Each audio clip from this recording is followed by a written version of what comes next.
皆さんごきげんよう、上川薫です。今回お届けするのは YouTube ライブ生放送回です。動画の時は一つの動画につき1テーマということに絞っているのですが、生放送においては様々な話題を取り扱っていきます。まずは私からニュースがこんなものがありますといった話をしていくのですが、同時に皆さんからの話題も募集しています。YouTube のコミュニティ欄に募集欄というものを設けていますので、生放送で取り上げてほしいなという話題やテーマについては、ぜひとも皆さんも書き込んでいってください。また、放送中にどんどん書き込んでもらっても、それは問題ありません。最新のものから見るという時もありますし、評価順という具合にして並べ直して、その上位から見ていくということもあります。その時の気分によって結構変わりますので、お気軽にどうぞ書き込んでいってください。ただ、一つ注意点があります。動画と違って生放送の場合は皆さんとの対話を重視している面があるために、動画のように情報だけをギュギュッと詰めたというものとは少し雰囲気が違います。ですから私自身も結構のんびりと話題を展開していくこともありますので、そうした雰囲気が苦手だなと思う方は、そもそも動画とは違うものだというふうに受け止めてくれると嬉しいです。それではこれより本放送を開始します。ぜひとも最後までご一緒ください。それではスタート。皆さんごきげんよう、上川薫です。2021年6月20日の生放送を始めていこうと思います。というわけで、生放送開始前から多くの方がご来場いただきありがとうございます。昨日はですね、動画を上げた後、生放送しようと実は思っておりましたが、その後ですね、動画作り終えた後、ちょっと眠いなっていうところで、今日に延期となりました。で、日曜日のこの時間帯は、他の方が言われているように、メンバーとしてみんなが集まれる時間帯ではないんじゃないかなっていう指摘は、まあ確かにそうだとは思うんですけれども、同時にですね、この夜の時間帯だとどうしても人気の配信者さんがいたり、同時に人気の配信者だけでなく、動画もどんどんと上がってくる時間帯ということもあって、いろいろなところと被るから、まあ、なるべく外した方がいいんじゃないっていう、まあ、そういった声もあったので、まあ、自分としてもこの時間帯にやるのが、まあ、結構空いてる時間なんじゃないかなっていうまあ、そういうこともあって、このお昼の時間帯やっていこうかなと思っております。というわけで、今日の放送をしていくにあたって、まあ、まずは昨日の動画の話から少しするんですけれども、コミュニティの方で書き込みを募集してますよということで、一つだけ、切り分けて動画にしました。ちょっと待っ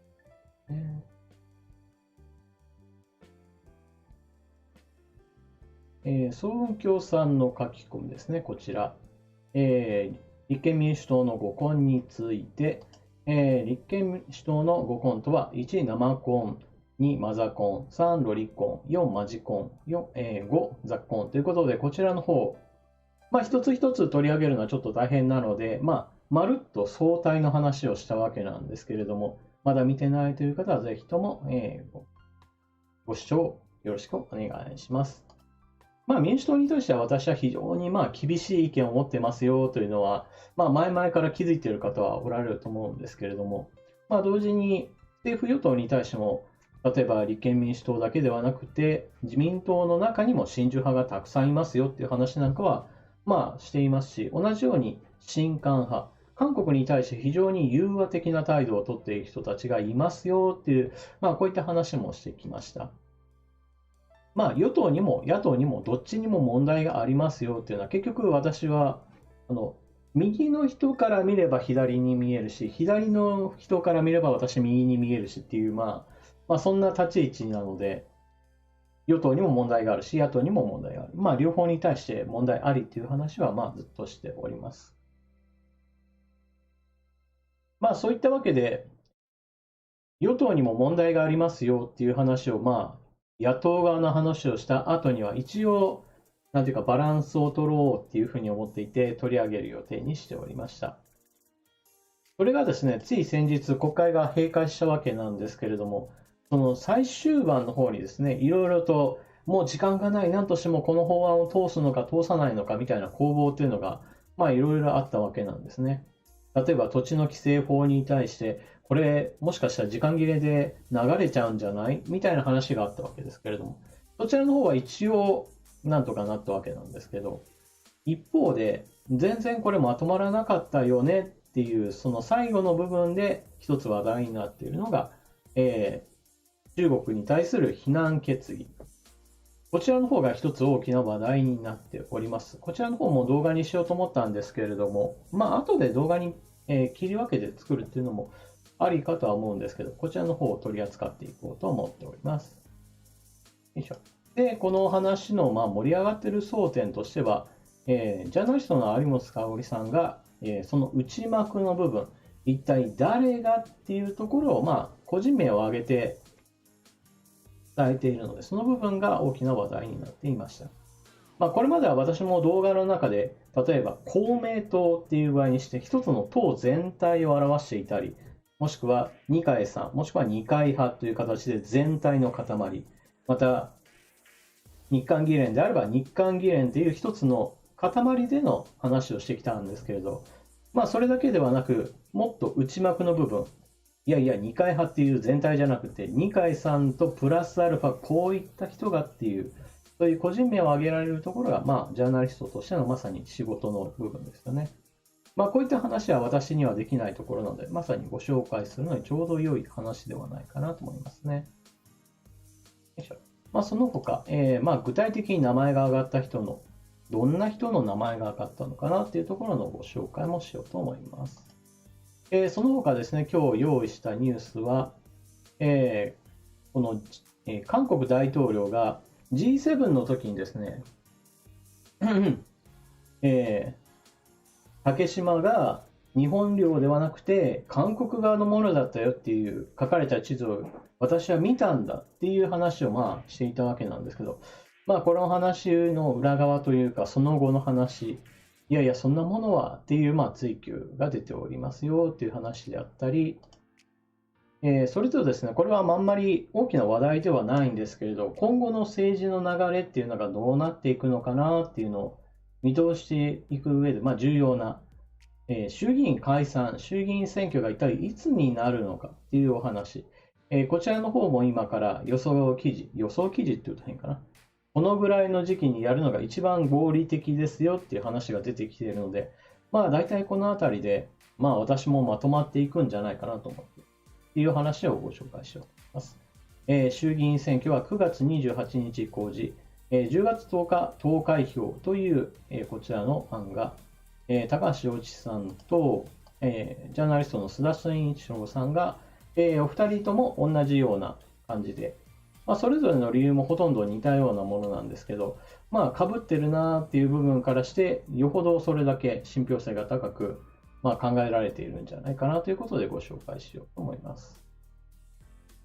それとですね、これも動画にしておくべきだろうなと思いつつも、どんどんと日付が伸びてしまって、伸ばしてしまったので、一応紹介しようかなと思っているのが、福島の汚染水、韓国への影響、微々たるものだという報告書を作成した韓国の博士研究員に懲戒処分という話があって、この話題を取り上げた後にすべき話としては、中国の、原発の話ですよね。あの話をしようと思って、記事を用意してなかったっけな。残念、用意してなかった。後で用意しようかな。よいしょ。韓国の原発から話をちょっと転じて、中国の原発の話、こちらの方もコミュニティの方で少し話してほしいよというご要望があったので、こちらの方も取り上げていこうと思っております。それとですね、こちらは日本の外交勝利というふうに報じられているのが、平和の肖像を設置しようっていう動きを韓国がしていたんだけど、それが地元の市議会でもう完全な、こんなのはダメだっていう話でまとまったと。その背景にあるのが日本側の事情説明によって、なるほど、そういうことか、じゃあそういうことだったらやめとこうかなっていう、そういった展開になりましたよという、お話が伝わってきております。こちらも、動画にした方がいいかなと思いつつも、少し伸び伸びになっている間にもう4日前のニュースになってしまう。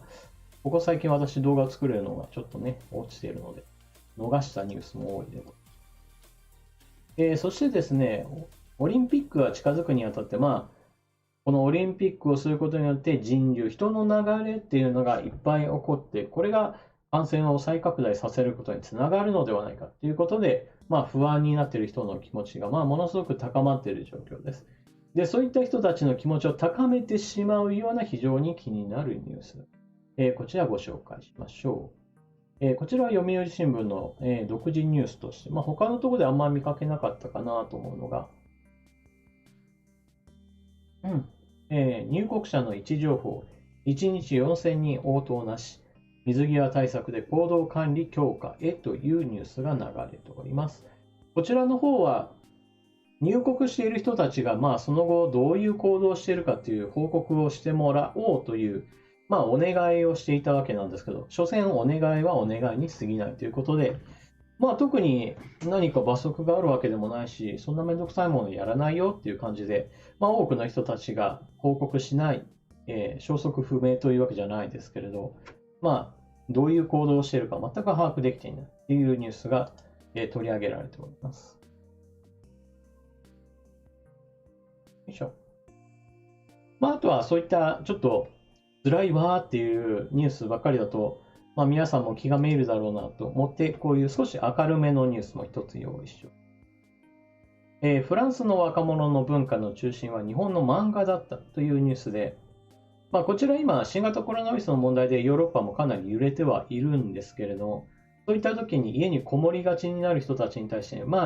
少しこの機会を利用して君たちも、文化的な活動というか、何か何か新しいものを見聞きするようなことにお金を使ってくださいということで、クーポン券が配られたと。で、そのクーポン券というのがいろんな劇場の観劇とか、美術館に行く時のお金であるとか、そういったところで使えますよっていうものなんですけど、その中には本を読もうっていうのも一つ目的としてあったんですね。本を読むこと自体は別に全く悪いことではないですからね。そういったことを通じて、上層教育じゃないですけど、知識を増やすにしても、自分自身の感性を磨くにしてもいろいろ良いだろうということで、お金が用意されたわけなんですけど、そのクーポンを受け取った、若者たちは一体何に使ったのかっていうところで出てくるのが、日本の漫画がめちゃくちゃ売れますっていうニュース。これニュースっていうか、現地の人の話なんですけど、もう連載がずいぶん前に終わったドラゴンボールであるとか、最近だと、連載が終わった鬼滅の刃にしてもそうですし、進撃の巨人も、連載が終わったところですけど、やはり、旬なところをどんどんと読んでいこう。しかも、まとまった額だったこともあって、大人買いをクーポンでお願いしますっていう、そういったところでかなり、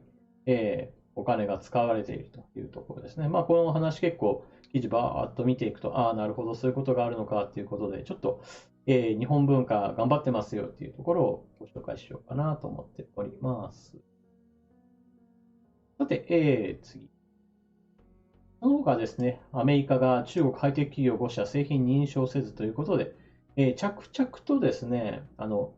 れはバイデン政権だからというよりは、どちらかというと、アメリカの議会が一致団結していることを表す、そういった、お話かなと私は思っているんですけれども、トランプ政権の時にこれはもうやめとこう、排除しようっていう、そういった流れになったものは、あんまりそれがひっくり返されているっていうのは、今のところ少なめで、むしろ、着々とその後継続されていますよ、むしろ強化されましたよっていうものの方が多いです。逆に規制が緩くなったものとして、代表例としては、DJI っていう、これは小型ドローンの有名メーカーで、世界シェアも非常に高いわけなんですけれども、アメリカから規制をかけられて、DJI 側がその内部情報についてある程度アメリカの言うことを聞きますんで、というふうにして、ある程度、軍門に変わる形で、仕様を結構変えましたよと。で、そういったことを受けて、それだったらいいだろうみたいな形で少し話が、まとまって、規制が緩くなったというふうなものがあります。それ以外のものについては、基本的には継続的に、制裁対象は続いておりますで、ニュースなんかも流れておりますね。よいしょ。で、私は取り上げたこの台湾への新型コロナのワクチン支援の話、その後どうなってるのかなっていう話も、少ししようかなと思います。支援っていうのは結局のところ継続的に行うことも大事なんですけど、相手の国がその支援を受け取った時にどういうふうに思うか、対応するかっていうのも私は非常に大事な話だと思います。例えばですね、日本人だと何か贈り物を送ったらありがとうって相手が言ってくれるものだっていうのをある程度期待している部分はあると思います。もちろん、たとえ相手がそういったありがとうと言わなかったとしても自分はあなたのためにと思ってやってますよっていうこと、それだけでも全然物事としては成り立つわけなんですけれども、国や地域によっては、それは、日本人の勝手な思い込みですよっていう場面も実際過去にはありました。例えばそれこそ中国であったり韓国であったり、その他貧困と、激しい地域における日本の支援を受けても、これは日本の方が今金を持ってるんだから、金持ちが私たち貧しい者たちに対して金を出すのは当然だっていう、そういった考え方を持って感謝ではなくもっと出せっていう、そういった感じでたかりへとつながってしまうパターンも存在するわけなんです。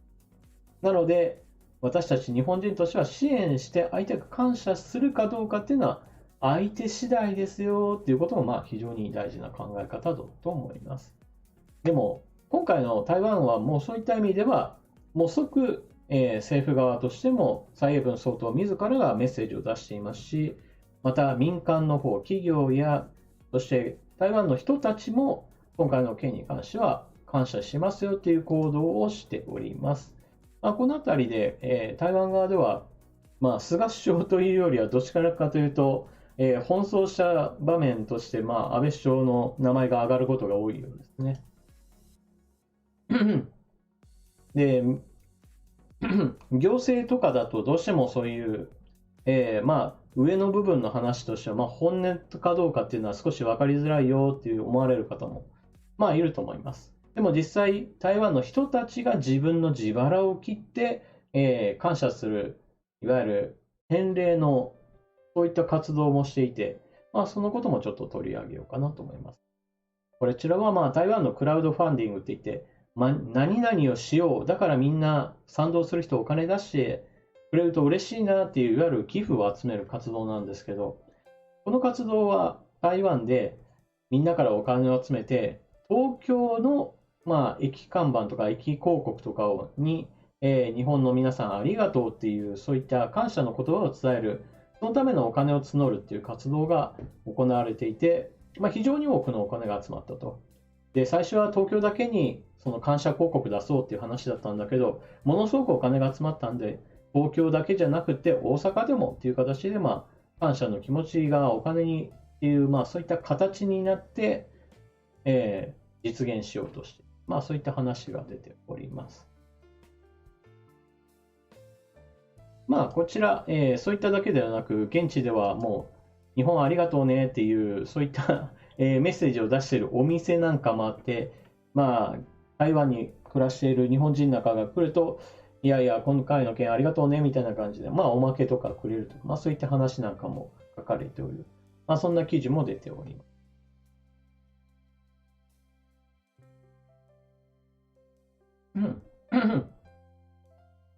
で、日本だけが台湾を支援しているかって、全然そういうわけでもなくて、台湾支援というのは、バイデン政権でも、かなり力を入れ始めています。それが、アメリカ、台湾にワクチン提供3倍ということ。こちらは日経新聞の記事なんですけれど、着々とアメリカは今、国内での接種が、頭打ちっていうと変ですけど、停滞している状況になってきて、逆に言うと生産すればするほどどんどん在庫が積み上がる状況なので、ワクチン外交には非常にいい状況になってきたわけですね。で、その時にワクチンが余ってきたからといって、相手が感謝しないところに送るよりは、やっぱりアメリカとしても、支援しがいのある国っていうのを選別すると思うんですよ。で、そして台湾の名前が上がってきた。つい先日、韓国のムン・ジェイン大統領がアメリカに行って、バイデン大統領といろいろ話をして、韓国にワクチン大量供給をお願いしますよって話をしたわけなんですけれども、アメリカとしては、韓国にワクチンを送ってもっていうところから、台湾の方を、最優先でどんどんと送ろうっていう話になっております。よいしょ。このあたりは、これまでの韓国の、行動の問題ですよね。その結果だと言えます。それとですね、この東京オリンピックで、ユニフォームというか、着物っていうか、なんて言えばいいかな。使用する制服で、非常に問題があるだろうっていうふうにちょっと盛り上がった話題があったので、これを、ちょっと取り上げてほしいですよっていう方がおられたので、少しご紹介しようかなと思います。こちらが使用される予定のものなんですけれども、問題はですね、この衣装云々というところでネット上では話題になっていたんですけれども、私が問題にすべきポイントは、この、どんな人がどんな思いで、採用されたのか、どんな人が作ってるかなっていうところの方が、ちょっと言いたくなる。これがですね、ファッションディレクターの山口壮太さんっていう方が今回のこちらの衣装をデザインしましたと。で、デザインして、それをオリンピック、組織委員会が採用して使うよって話になったと。で、この人が一体どんな考え方を持って普段活動しているかっていうのを、一つ表すいい例として挙げられているのが、この、あんまり口にはしたくないんですけど、こういうブランド名の、なんていうかな、なんて言えばいいのかな、ブランドの服を作って売ってますよっていう活動をしているっていうね。このショップ名というか、ブランド名というか、なんでこれ使うのっていうところからして、こういう風なちょっと使い方をする人を、なんで採用するのっていうところ、私は思うので、ちょっとこんな話を。それとですね、つい、2ヶ月ぐらい前だったかな。インドネシアが持っている潜水艦が沈没するということがありました。この時ですね、日本側の報道の中では、韓国でこの潜水艦の補修工事なんかをしている関係で、韓国のやっていたことが問題あったんじゃないかという追及なんかもされておりましたが、じゃあその後どんなことになっているのかなという、追う記事っていうのがちょっと探したんですね。その時、沈没原因についてどうこうっていうのは今のところ見当たらないので、関連の記事をご紹介しながら、このあたりの話かなと思っております。こちらもコミュニティの方で、インドネシアの潜水艦その後どうなったみたいな形で、質問がありましたので、ちょっと取り上げようと思っております。多分時間的にこのあたりも完全に救急として喉がもうガラガラになって喋れなくなった頃だろうなというふうにちょっと思っております。おそらくこれ取り上げる時間ないでしょう。次期大統領選挙に向けて、韓国国内でもうかなり、この人有力だなって思う人を何としてでも今からムン・ジェイン大統領としては潰しにかかるっていう、そんな動きが起こっております。それとですね、静岡県知事選が、今日、投開票ということで取り上げてほしいという書き込みがありましたので、関連記事のご紹介をしようと思います。今の時間帯だとそれこそまだ投票時間中なので、結果がどうなるかはもちろん全くわからないわけです。なんですが、どんな風に伝えられているかっていうところだけでもちょっと触れていこうかなと思います。地元の選挙っていう意味で言うと、静岡県の地域の人じゃないと、どんな風にこの現職と新人のそれぞれの主張をしているか、どう伝えられているかっていうところ、ちょっと私にはわからないのですが、ただし、ここでどちらになるにしても、その後の影響として私が気になるのは何と言ってもやっぱりリニアの関連なんですけどね。私自身は静岡県に住んでいるわけではないので、どうしてもリニアの方にどのくらいの影響があるかなっていうのはちょっと気になってしまいます。そして、今朝の、なんていうか、これこれやっとくっていうか、ショート動画っていう最近短い時間で動画を作るっていうのが YouTube おすすめの、新しい動画投稿スタイルなんですけど、ちょっとこれ短い時間でもいいからポンと放り込もうかなってちょっと思ったニュース。消えた韓国人の旅券。ゴミと勘違いして焼いた中国の呆れたミスっていう、もうこのタイトルだけでなんか、これ動画開くよなっていうふうに思うような、そんなニュースなんかも流れております。もうこれサムネイルで韓国人の旅券、焼いたぐらいの感じでもそのぐらいの感じで伝えられるんじゃないか。なかなか旅券というのはパスポートでそれぞれ、非常にその人の身分を証明する上で大事なものなんですよね、海外で当然のように。それの管理がね、いきなり、これゴミかって言ってポイって捨てるかっていうね、もうツッコミをせざるを得ないっていうニュースです。さすが中国クオリティと言っていいのかどうかわかんないですけど、こんな管理ちょっとありえないだろうっていうね。よいしょ。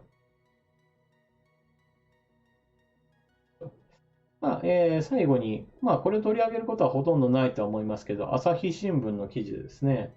発信したデマを泣く泣く削除、運営者は連絡を絶ったっていう記事で、一体何の記事かいなと思って、ちょっと開いたんで、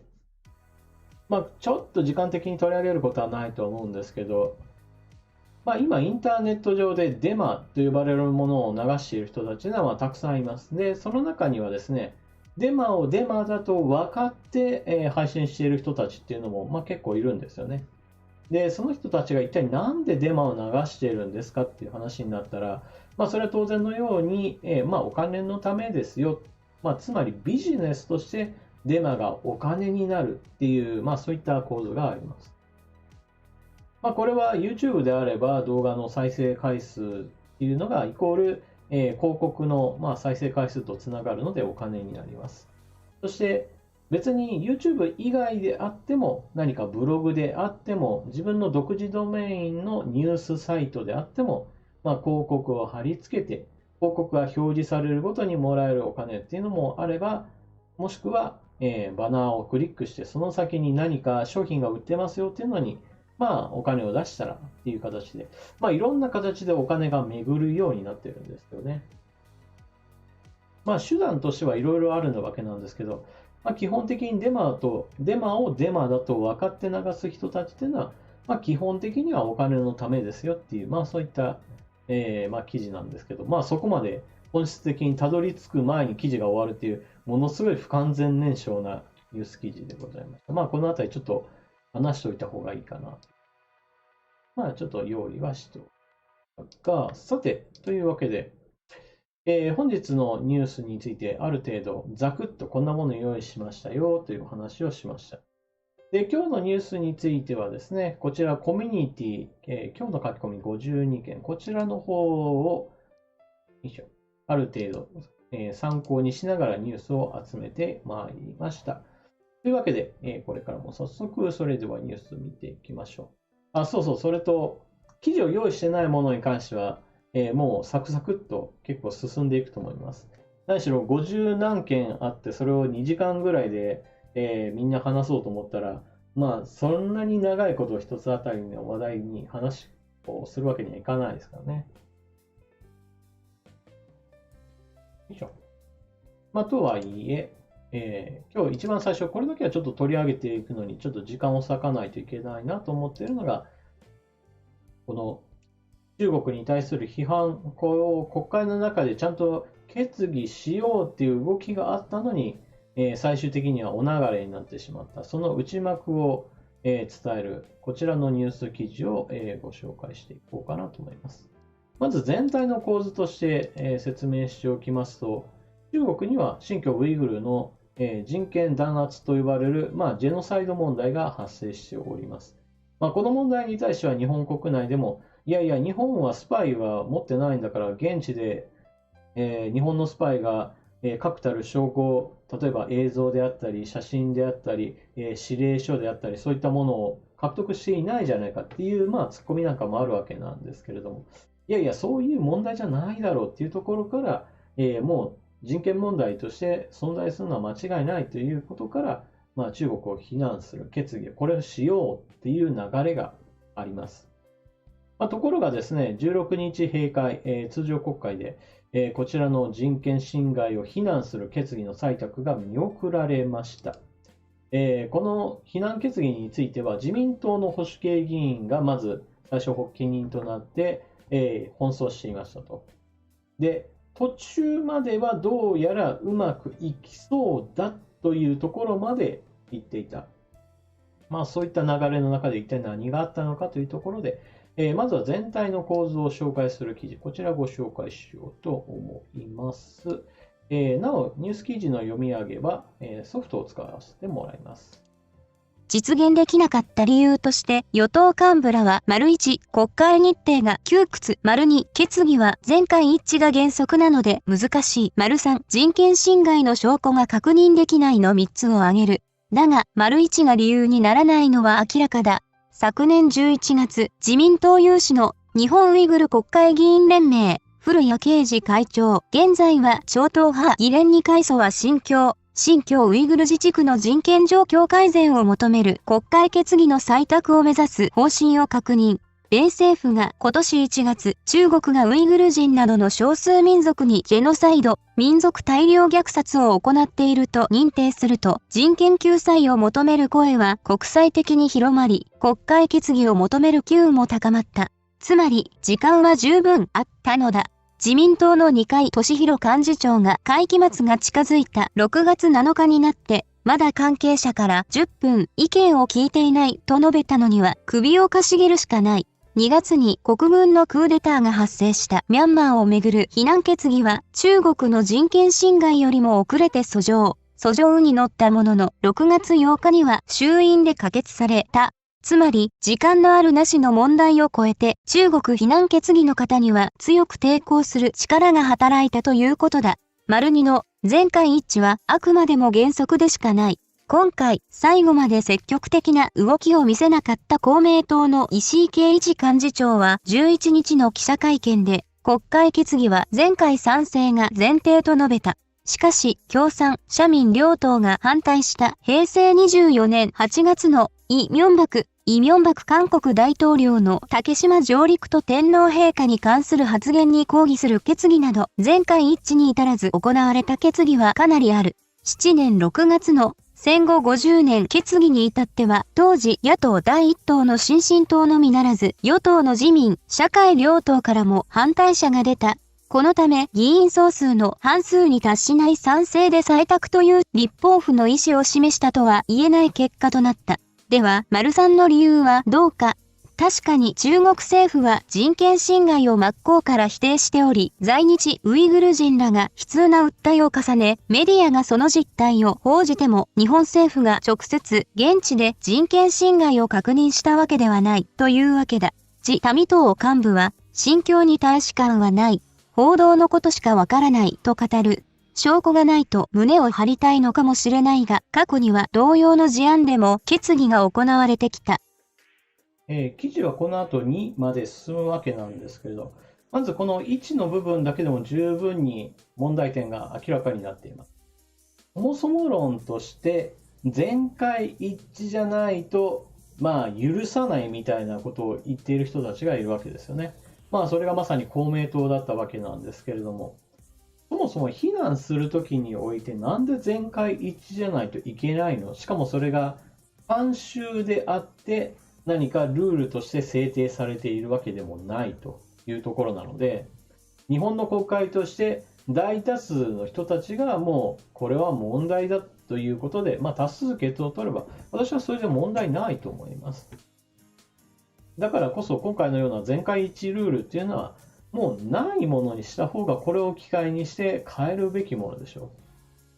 う。守らないといけないような伝統はあるわけなんですけど、逆にこれは守らないでさっさと捨て去るべき内容だと思います。全会一致じゃなきゃこんな非難決議もできないみたいなのは、むしろ国会機能がこれを、麻痺しているっていうふうにしか思えないですよね。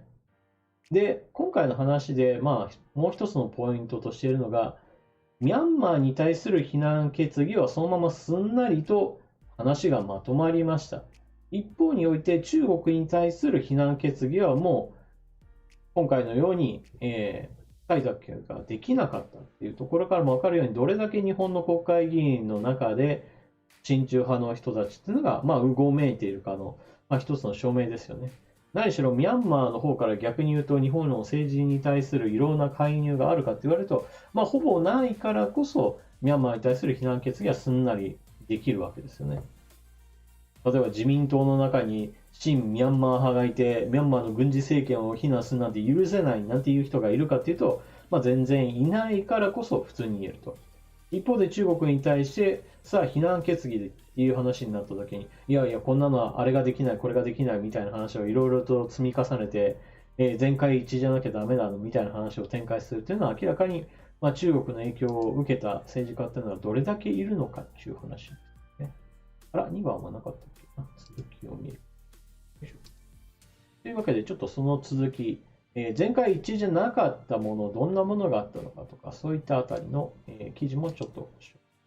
例えば、平成14年4月の日本人拉致疑惑の早期解決を求める決議だ。政府は昭和63年3月に拉致の疑いが十分濃厚。梶山清六国家公安委員長と初めて北朝鮮による拉致を認定したが、北朝鮮が拉致を認めたのは決議から5ヶ月後の小泉純一郎首相、当時の訪朝時だった。日本と国交のない北朝鮮に対し関はなく、決議の時点で明確な証拠を挙げられずとも全会一致で採択した。ちなみに、今回の中国への非難決議について、立憲民主、国民民主両党は6月10日に党内で採択を了承していた。野党の抵抗で決議に至らなかったとは言い難い。となれば、責任の所在はおのずと明白になる。そもそも幻となった決議案では、新疆ウイグル、チベットなどの具体名を挙げつつ、中国の文字が一切なかった。人権問題が、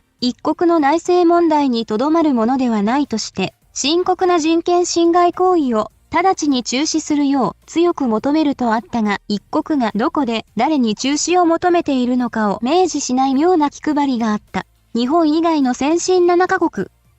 G7 は中国当局者に資産凍結などの制裁を科している。英国で先日開催された G7 首脳会議、サミットの首脳声明では、新疆や香港との関係で人権や基本的自由を尊重するよう中国に求めると明記した。にもかかわらず、中国を刺激したくない与党内の一部の慎重論のために、日本の国会は中国による不可酷な人権侵害に対する意思表示を行うことができなかった。日本の対応が二枚舌と思われても致し方あるまい。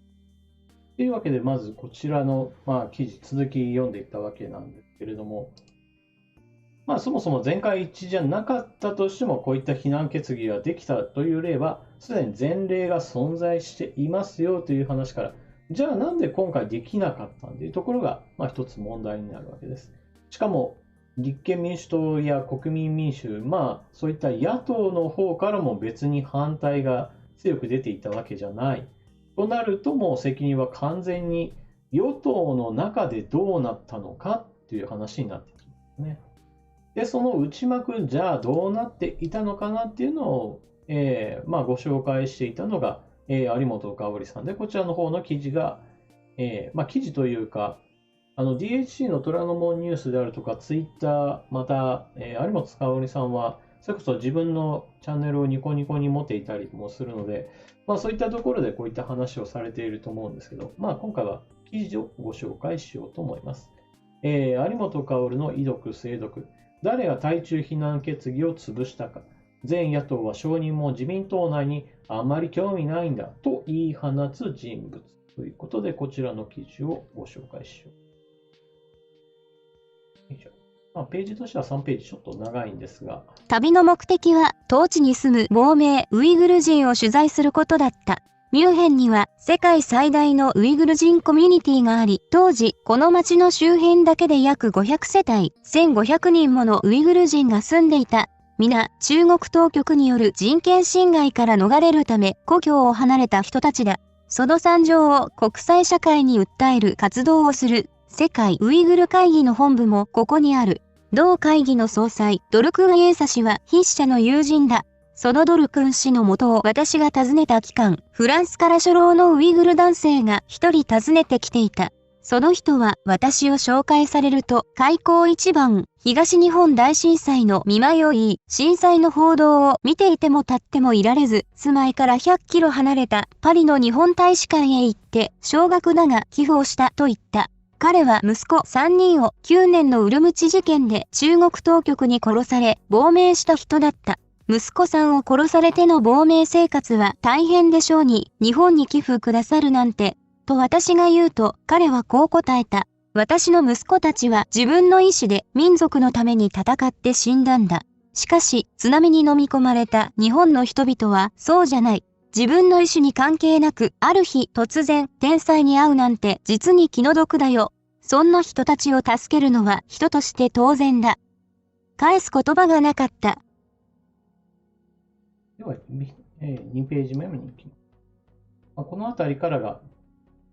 今回の先進7カ国 G7 の一角を占める大国である我が国、その国民である私たちの代表が日本の行方を論じ決定する国会ではウイグル人への苛烈な人権侵害を行う中国政府を非難する決議が見送られた。全野党が承認していたにもかかわらず、最後の最後、自民、公明の両与党がまとまらず国会への提出が叶わなかった。自民党関係者と支持者らは、公明党が潰したという。しかし、ほぼすべての事情を知る筆者はそうは思わない。政界きっての親中派とされる自民党の二階俊博幹事長と、その懐刀と言われる林幹雄幹事長代理は結局、対中非難決議の文案に承認のサインをしなかったという。ミャンマーの国軍を非難する決議にすんなりサインをしたにもかかわらずだ。目撃した議員によると、ミャンマーに関する決議は、ミャンマー議連の会長を務める自民党の相沢一郎衆院議員が、本会議場で幹部らの承認サインを集めて回るという、いとも簡単な手続きで、さっと出されたそうだ。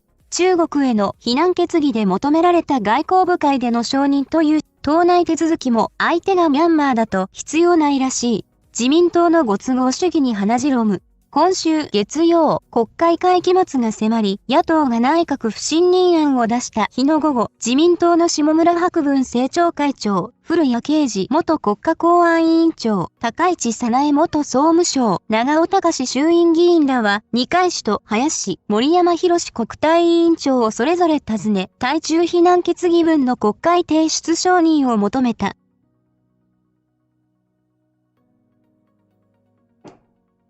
下村氏の説明を聞いた二階氏が承認のサインをしようとペンを手に取ろうとしたその瞬間、ちょっと待ってくださいと止めたのが林氏だった。二階氏の中国詣にも随行している人だ。林氏は来月に迫った東京都議選でいかに公明党と連携するかを語りながら承認を絞り、最後の最後、こういうの、ウイグル問題、まり興味ないんだと言い放ったという。中国海警局の船が連日、沖縄県尖閣諸島を脅かしていることや、中国資本が日本の不動産を買い漁っていることが、日本の危機であることは言うまでもない。しかし、国の行方を直接左右し得るリーダーが、人としての心を失う以上の危機はない。というわけで、有本香織さんが、その中の方でどうなっていたのかっていう、そういった内実について、伝える記事だったわけです。私自身も二階派の、それこそ二階さんが主導して、この話を潰したんかなと思っていたら、この記事を読むと、なんか二階さんはむしろ、承認してもいいかなみたいな感じを出していたようになんか感じて、あれなんか、そうなのっていうふうに私もちょっと思いましたけれども、何にしても、この二階さんの近い人物が結局のところ、その二階さんが承認してもいいかなって思うのを結局ひっくり返すような形で、公明党との関係をちらつかせたわけですよね、この話からすると。自民党の中が親中派もいますよっていう話もしましたし、公明党がそもそも中国と、非常に近しい関係で、中国に対する非難決議には反対姿勢を持っていたっていうのはもうその外形情報としては伝わっているので、その中で、この自民党の中でも、二階さんだけじゃないというか、二階さんすら承認しようとしてものを、ひっくり返し、これがなんやねんっていう話ですよね。で、ここで出てきた、林幹事長代理、林元夫さんですか。こちらの方が千葉県第10区の選挙区ということで、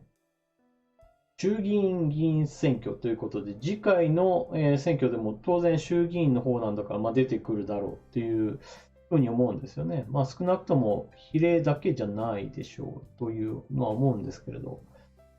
なんだこれっていうふうには私は思いましたよね、やっぱり。結局、二階さんだけじゃなくて、その二階の周りも含めて、積極的にというか、反中姿勢を持っているとしたら、もうどうしようもねえ人たちだなとしか思いようがないですよね。こういう意味で言うと、声があまり入ってなかったですかね。上川さんのマイクの音量を少し大きくしてほしいです。流水さんからコメントが。ちょっと上げましょうね。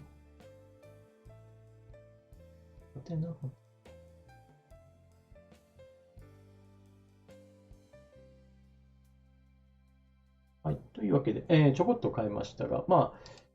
こで大事なのは結局のところ、自民党の中に親中派の人たちの勢力がめちゃくちゃ大きくて、しかもその人たちの言うことに他の人たちが従ってしまうっていうことが結局大きな問題なわけですよね。結局、二階さんがたとえ反対していたとしても、自民党全体としては非難決議出しましょうってなって、それに従うんだったら別に OK なんですけど、そうじゃなくって、二階派が結局のところ、これはダメだわって言ったらダメになっちゃうっていう、この影響力の強さこそが問題ですよね。そうですね。反中姿勢じゃなく、美中姿勢の方ですね。反中しようと思ったら、反日、なんか言いづらいな。反日派の人たちというか、親中派の人たちがちょっと混ざってましたね、言葉として。はい、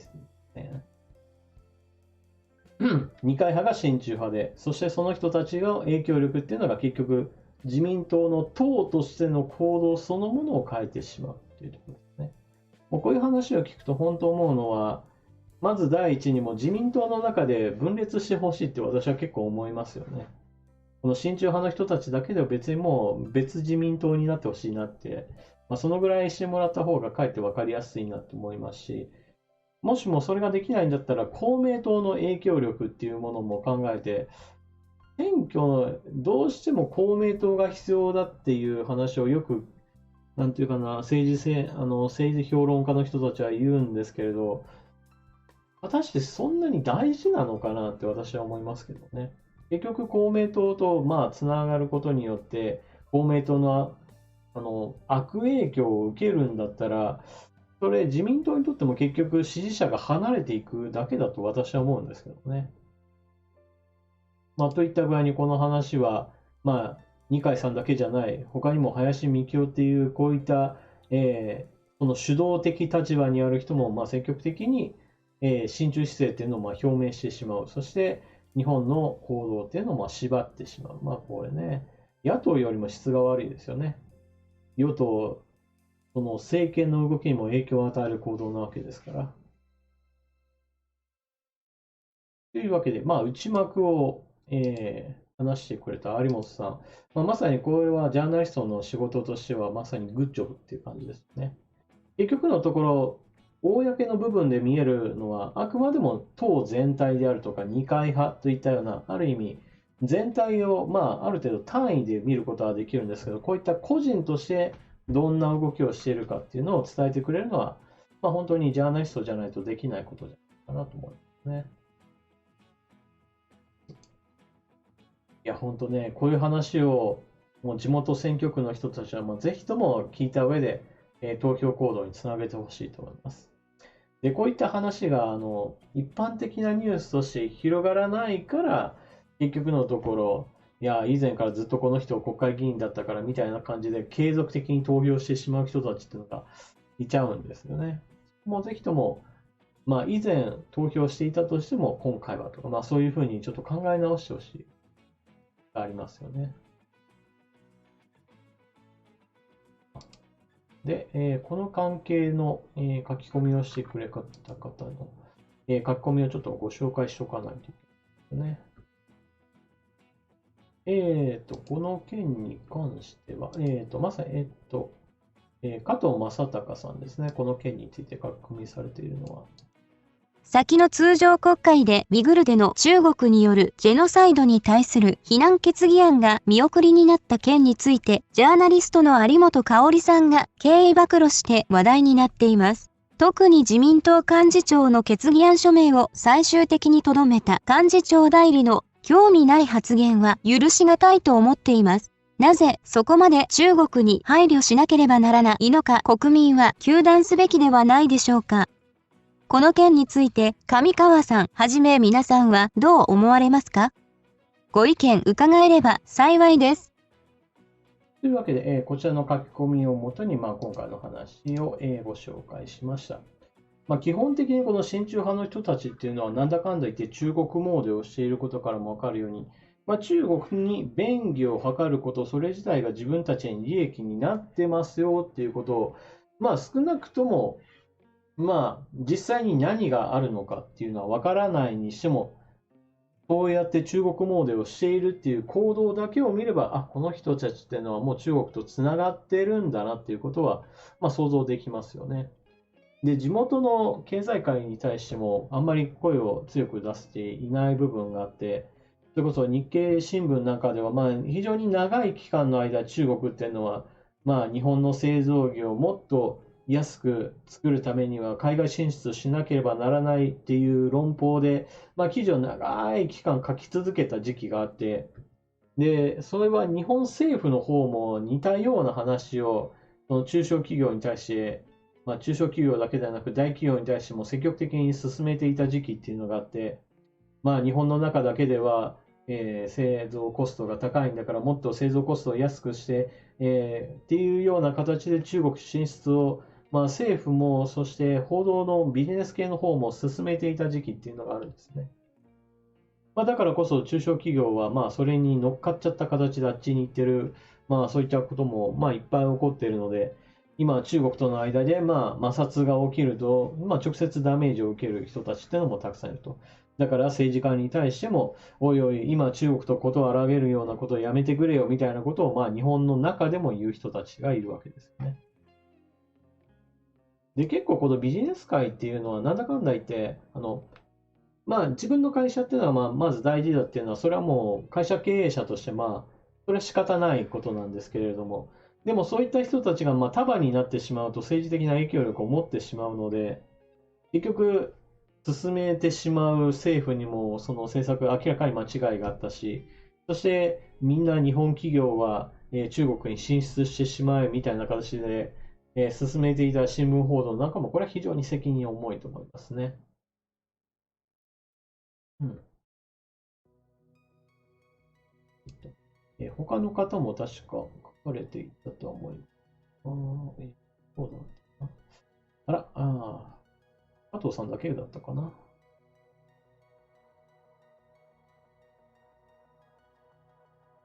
うん。他の方はちょっとこの件については書かれていないようですね。といった具合にして、有本塚森さんが、ジャーナリストとしての仕事をして、いわゆる公明党、そして自民党内部における親中派の二階さんだけじゃないよ。こういった人も、影響力を持って中国に対してはおもねっておりますっていうところですね。このあたりを、私たちも知る機会ができて、非常にいいことだと思いますね。上川さん、マイクから遠いみたいですね。あんまり声が上がってないかな。もうちょっとね。今。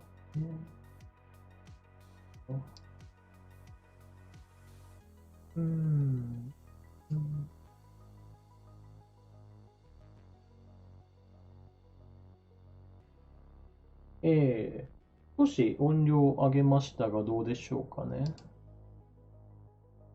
そんなに遠いところにちょっとマイク置いてるわけではないんですけど、はい、ちょっと音量を上げてみました。皆さん、声の聞こえはどうでございましょうか。少しは声が上がったでしょうね。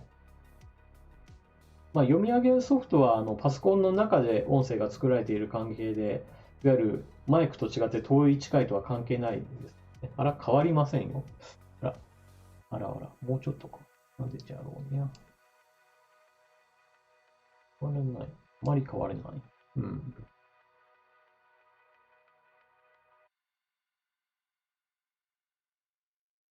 れでどうだ。はい、もうちょっと上げてみました。あんまり上げすぎると今度は音がバリバリ割れてくるので、ちょっと気にしながらなんですけれど、少しは上がったかなっていう感じで、ちょっとご確認します。のこさん、いいかもということで、少し良くなりましたかね。まあ、マイクの距離は別に変わってはないんですけれども、マイクの音量を、まあ、パソコンの中でどう処理するかというところをちょっと変えてみました。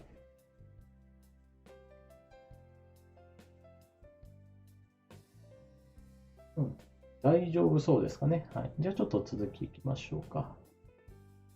よいしょ。さて、それでは、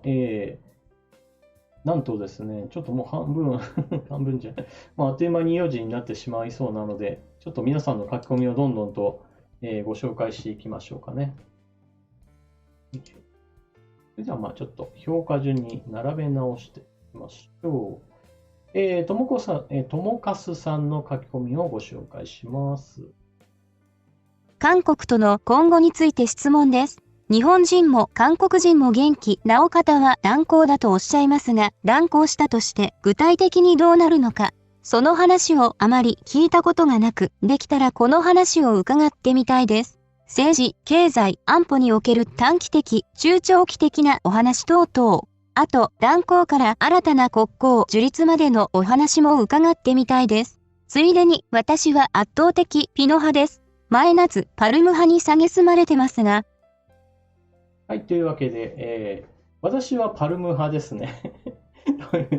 まあ、それはいいとして、まあ、韓国との断交するべきだっていう話をされる方、まあ、確かにたくさんおられます。で、逆に言うと、私が別に断交を言ってるわけではないっていうのも同時に皆さんは、知っているんじゃないかなとは思うんですけど、私は断交するんではなく、まあ、積極的に、まあ、制裁をするべきだっていう派なので、どちらかというと断交よりも過激派なのかなとはちょっと思うんですけれども、結局のところですね、断交してしまうと、韓国のやっていることに対して積極的な反論であるとか、先回りして韓国がこんなこと言ってますが間違ってますよ、騙されないでくださいねっていう活動、まあ、そういったことに対しても結局放置してしまうんじゃないかなっていうのが私の心配です。なので断交するんじゃなくって韓国のやってることはもう間違ってますよ、言ってることもおかしいですよっていうことを、積極的に反論して、世界にもそのことを先回りして韓国はこんなこと言ってるけど、全然根拠のないことですよ。あくまでも彼らはこういった手段を用いていろいろ言ってますけど、騙されないようにしてくださいねっていう、まあそういった話で、まあ積極的に関わっていく方が、まあいいんじゃないかなというふうに思っております。下流再々さん、向こうから断交宣言させるのですということですけど、多分ですね、あちらの方は断交宣言する可能性はほぼないと思いますね。基本的に日本に対しては、様々な面でたかっていくっていうのを目的している彼らにしてみれば、まあ、断交してしまうと利益を得ることができなくなるので、彼らにしてみればそれは自分たちが損するっていうことになるので、彼らにしてみれば日本にいかにして規制して自分たちの利益を上げるかっていう、まあ、そういった行動をし続けると思うので、なかなか断交とはいかないんじゃないかなと思いますね。で、最後の部分ですけど、まあ、ピノは確かに美味しいですけれども、まあ、ピノはですね、ちょっと待ってくださいね。ピノね。森永乳業、ピノなんですけど、まあ、確かに美味しいんですよ。確かに美味しいし、でもパルムの方が美味しいんじゃないかなっていうのが、まあ、私の意見でございます。まあ、これはもう本当にどちらでも全く問題ありません。どちらも美味しいですから。どっちかがまずいっていうことはないですからね。で、もしも断交したんであれば、その後どういった形で、まあ、影響が出てくるかっていう話をすると、まあ、政治的においては、まあ、大した問題はないんですけどね。問題なのは経済の方です。まあ、韓国との間に経済関係がどんなぐらいあるかっていうと、例えばまあ日本に入ってくる、まあ、いろいろな物資の面でいうと、彼らは日本から部品を調達して韓国で組み立てて、もう一回日本で売るっていう行動とかをしていたり、もしくはまあ別に日本に売らなくても世界に売るっていう行動をしているので、日本の中小企業は結構まあダメージを受けることはちょっと避けられないっていう意味で言うと、ある程度自分たちの売り先をもっと他にも拡散しておいてねっていうのを、先回りして準備しておいた上で、行動しないと、断行即日本の中小企業が売り先が一気にガクッと減ってしまうとか、そういった部分については気をつけないといけないですね。何事もやる前には準備万端にっていうところですね。で、安全保障の面で言うと、日本との安全保障関係が悪くなったからといって、じゃあ韓国が、よし、日本と関係が悪くなったから、北朝鮮にさっさと統一を進めようとしても、基本的には何も進みませんよね。結局、北朝鮮にしてみれば、韓国っていうのは南朝鮮だ、あれはっていう形で、自分たちが支配する対象としか思っていないので、韓国と北朝鮮が仲良く統一なんていう話はどうやっても成り立たないわけですよね。だからといって、日本と断交したからといって、例えば韓国とアメリカとの関係で言うと、アメリカとしては共闘補としての韓国を残したいので、何か変な動きをすれば圧力をがっつりかけてくるという形にはなるので、特に韓国もその点で言うと自由に動けるわけではないと。少しずつ中国にすり寄りたいっていう行動をすることをアメリカが上から押さえつけるっていう行動は基本的には続くので、この力関係、それ自体はアメリカの国力が大きく下がらない限りは同じことが繰り返されると私は思っていますね。よいしょ。一度断交したらしばらくほっとくのが良いでしょう。私は断交はあまりいい選択肢だとは思っているんですが。さて、日野江さんの書き込みいきましょうかね。評価順に並べたときに日野江さんのこの書き込みが2番目に来るのでちょっとびっくりしましたが。上川さん、こんばんは。昨今はキャッシュレス化も進み、コンパクト財布の需要も増えてるそうです。長財布の収納力にはかないませんが、二つ折り、三つ折りでもそこそこ収納できたり、機能的だったり、お札に折り目がつかなかったり多種多様。幕開け等のクラウドファンドもあったり、なかなか面白いです。上川さんはどんなお財布を使ってらっしゃいますか？全然関係ないんですけど、みずほ銀行ってなぜ毎年のようにシステム障害が起きるのでしょうか？というわけで、日野江さんの書き込みありがとうございます。こちらの方の話もちょっとしていきましょうか。もう全く政治的なニュースじゃなくても全然 OK ですよっていうことはもう事前に言っておりましたので、こういった話題についても、取り上げていきます。もうなんかこれで一気に視聴者数が減るとかないといいんですけど、いいですよ。はい、というわけでですね、財布の話ということで、私の今、こちら私のパソコンの画面なんですけれど、今こちらの方に映っているのが皆さんからの書き込みとかで、こちらの画面の右側にあるのが配信ソフトと管理画面です。この2画面で今配信の管理をしているんですけれども、で、私が使っている、財布の話なんですけど、一応ですね、3つあります。ちっちゃいタイプ、小銭入れと、こちら2つ折りの財布ですね。で、中身は全部抜いてますよ。中身入ってないですけど。で、一応長財布っていう、この3種類ですね。で、こちらの、小銭入れっていうのが、ノーマディックっていうメーカーなんですけど、私、コーデュラって書いてあるんですけど、ここに。よいしょ。コーデュラっていうのは、バリスティックナイロンって言って、非常に高強度の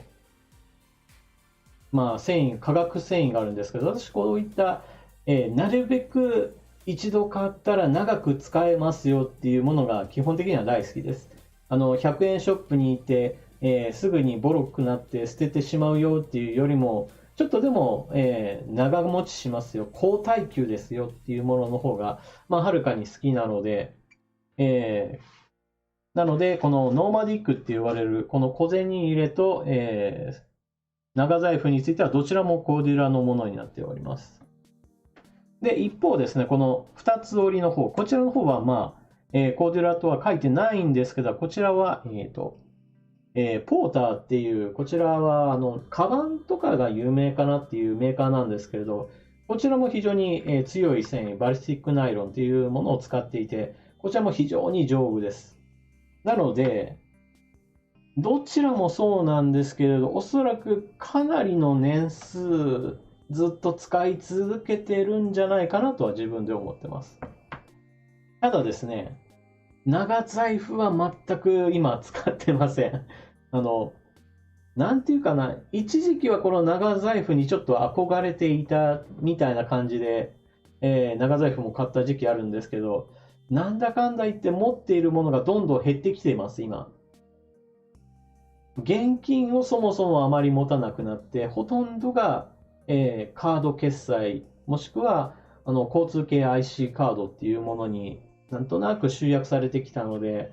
大きな財布っていうのを使い場面がなくなってきてるんですよね。はい。で、飴ですか？飴ならありますよ。はい、飴。戦うマヌカハニー。こちらの方も皆さんから、喉をいたわるんだったらマヌカハニーを、ぜひともということで、皆さんからお勧めがあって、なるべく切らさないようにはしています。結構このマヌカハニー確かに、私にとっては良かったようで、このマヌカハニーの飴、ずっと舐め続けるような感じにはなってますね、今のところ。風水的には天然素材、皮がベストらしい。エリエリさん。確かにそうですね。風水的に言うと、お財布っていうのは長く持つものじゃありませんと。それこそ、短いスパンでいいから、ちょっとでも、汚れたんだったら、それはもう一つ役目を終えたと思って、もう次への、ステップですよっていう形で、財布っていうのはある程度変えていくものだっていうのが風水的な考え方なんだそうです。そういった意味では私の場合だと、もう何だったら10年、20年使ってやろうぐらいの感じで思ってるので、こういった、全部化学系のものですよね。あんまり、革の財布っていうのは持ってなかったりしますよね。といった感じになっております。ニュージーランドの自然の力、そうなんですよね。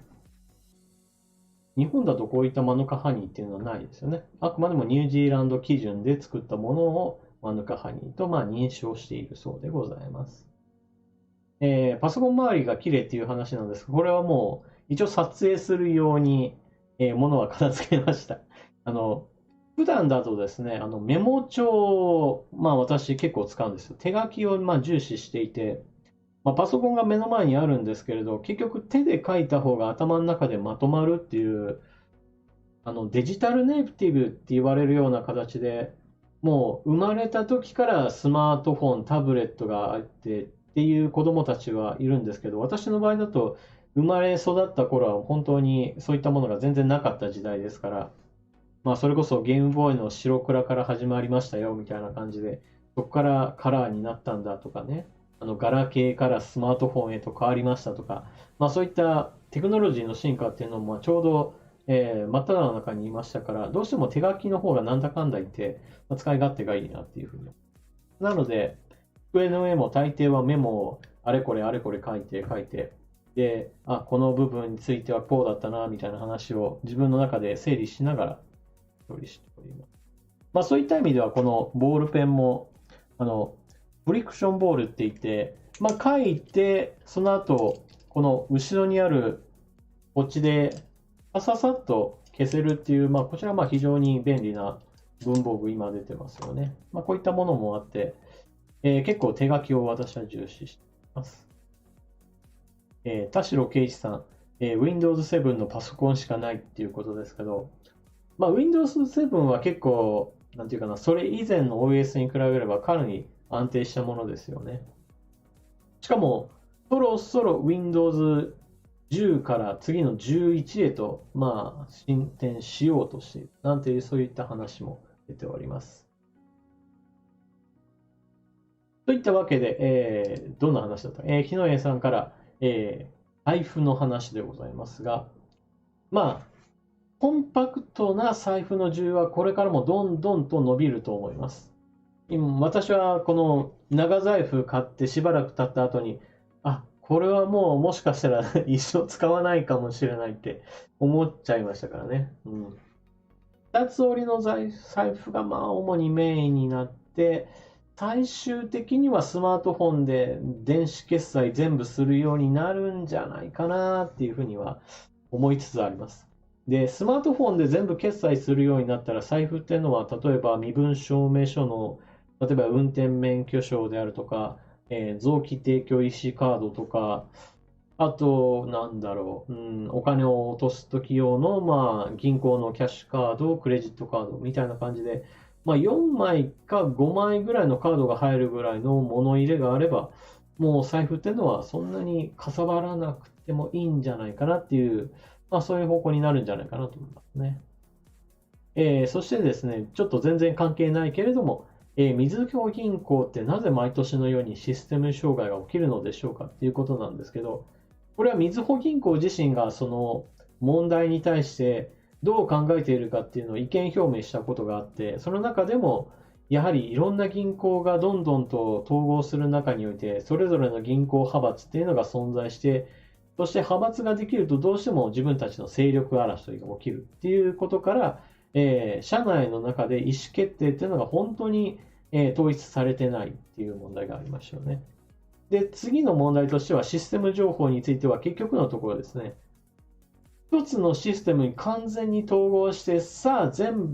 体をちゃんと把握できていますっていうようなところに全然できてなくて、結局のところ一つずつ今これが必要だから拡張しました。そして次もこれをちょっと母屋を拡張しましたみたいな形で繰り返してきた、いわゆる継ぎはぎのシステムの結果として、全体のことを理解できている人材っていうのが全然いなくて、部分でしか分かってないみたいな形で、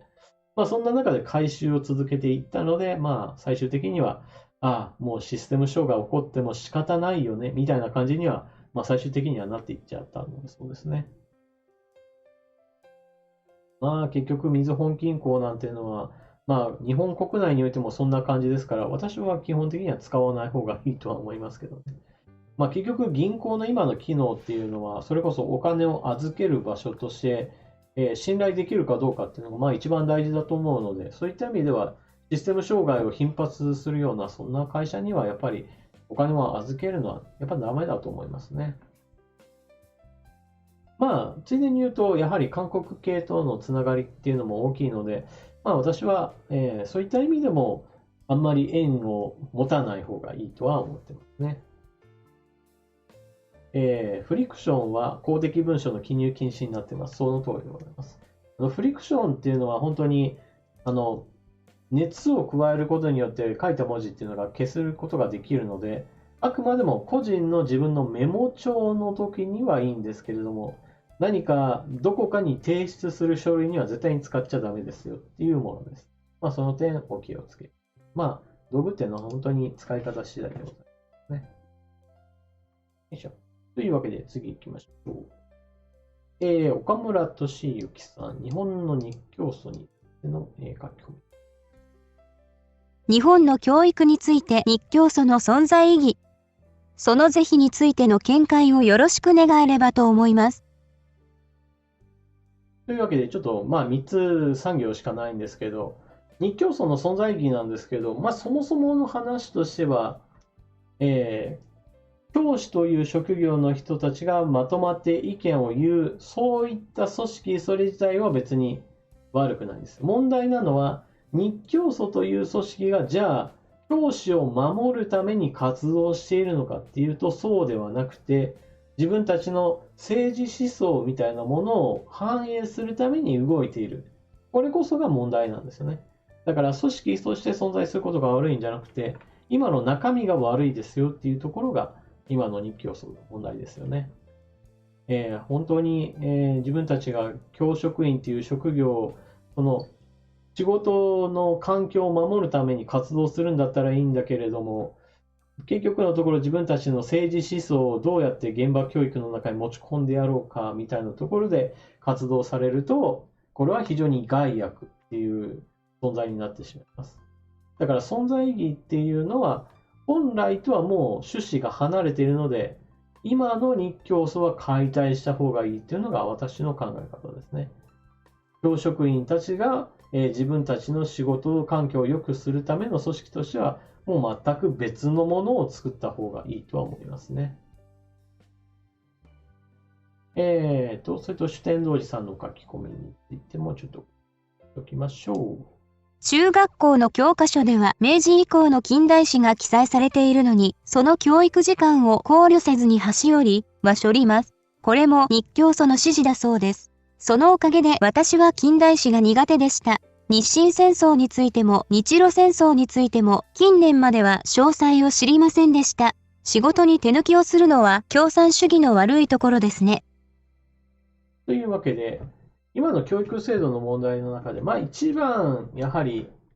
時代を担う子どもたちに何を教えなければならないのか。様々なものは確かに教えないといけないもの増えてるんですが、その中においても昔からあって、そして昔から問題が指摘されているのになかなか改善されてこなかったのがこの歴史教育です。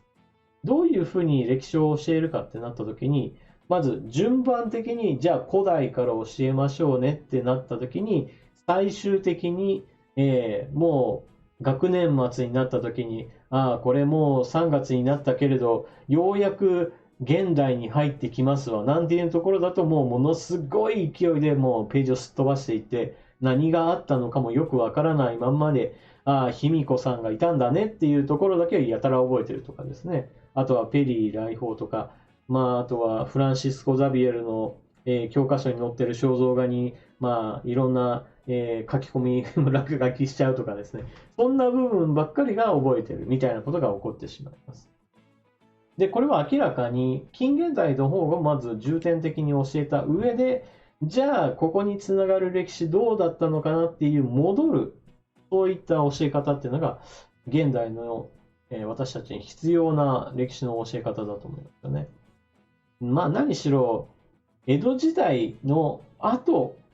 世界との関わりが一気に増えたところから教えるのがやっぱり今の歴史教育には必要だと思いますね。だから割合としては、それこそ最後の江戸幕府が倒れるあたりの倒幕運動ぐらいのあたりから、歴史をスタートさせて、そこから近現代で半年ぐらい使って、こういう、江戸時代の終わりから明治、大正、昭和、そして現代へとつながってくるんだっていう、この激動の時代を教えて、半年が過ぎて、で、残りの半年を使ってようやく、じゃあ思いっきり元に戻って、さあ古代からっていうのを結構駆け足で教えるぐらいでちょうどいいんじゃないかなと。何しろ江戸時代のその前っていうのは基本的には、天皇家というものの下のその政権争い、いわば、権力争いみたいなものが主になっている。そういった考え方をすると、そんなに詳しくガンガン教えなくてもいいかなと。で、興味があった人だけより詳しくは、日本史の、選択授業を取っていく、義務教育の先か、高校、大学へと進んだときに、それは自分で調べてね、ぐらいの感じでいいんじゃないかなと思いますね。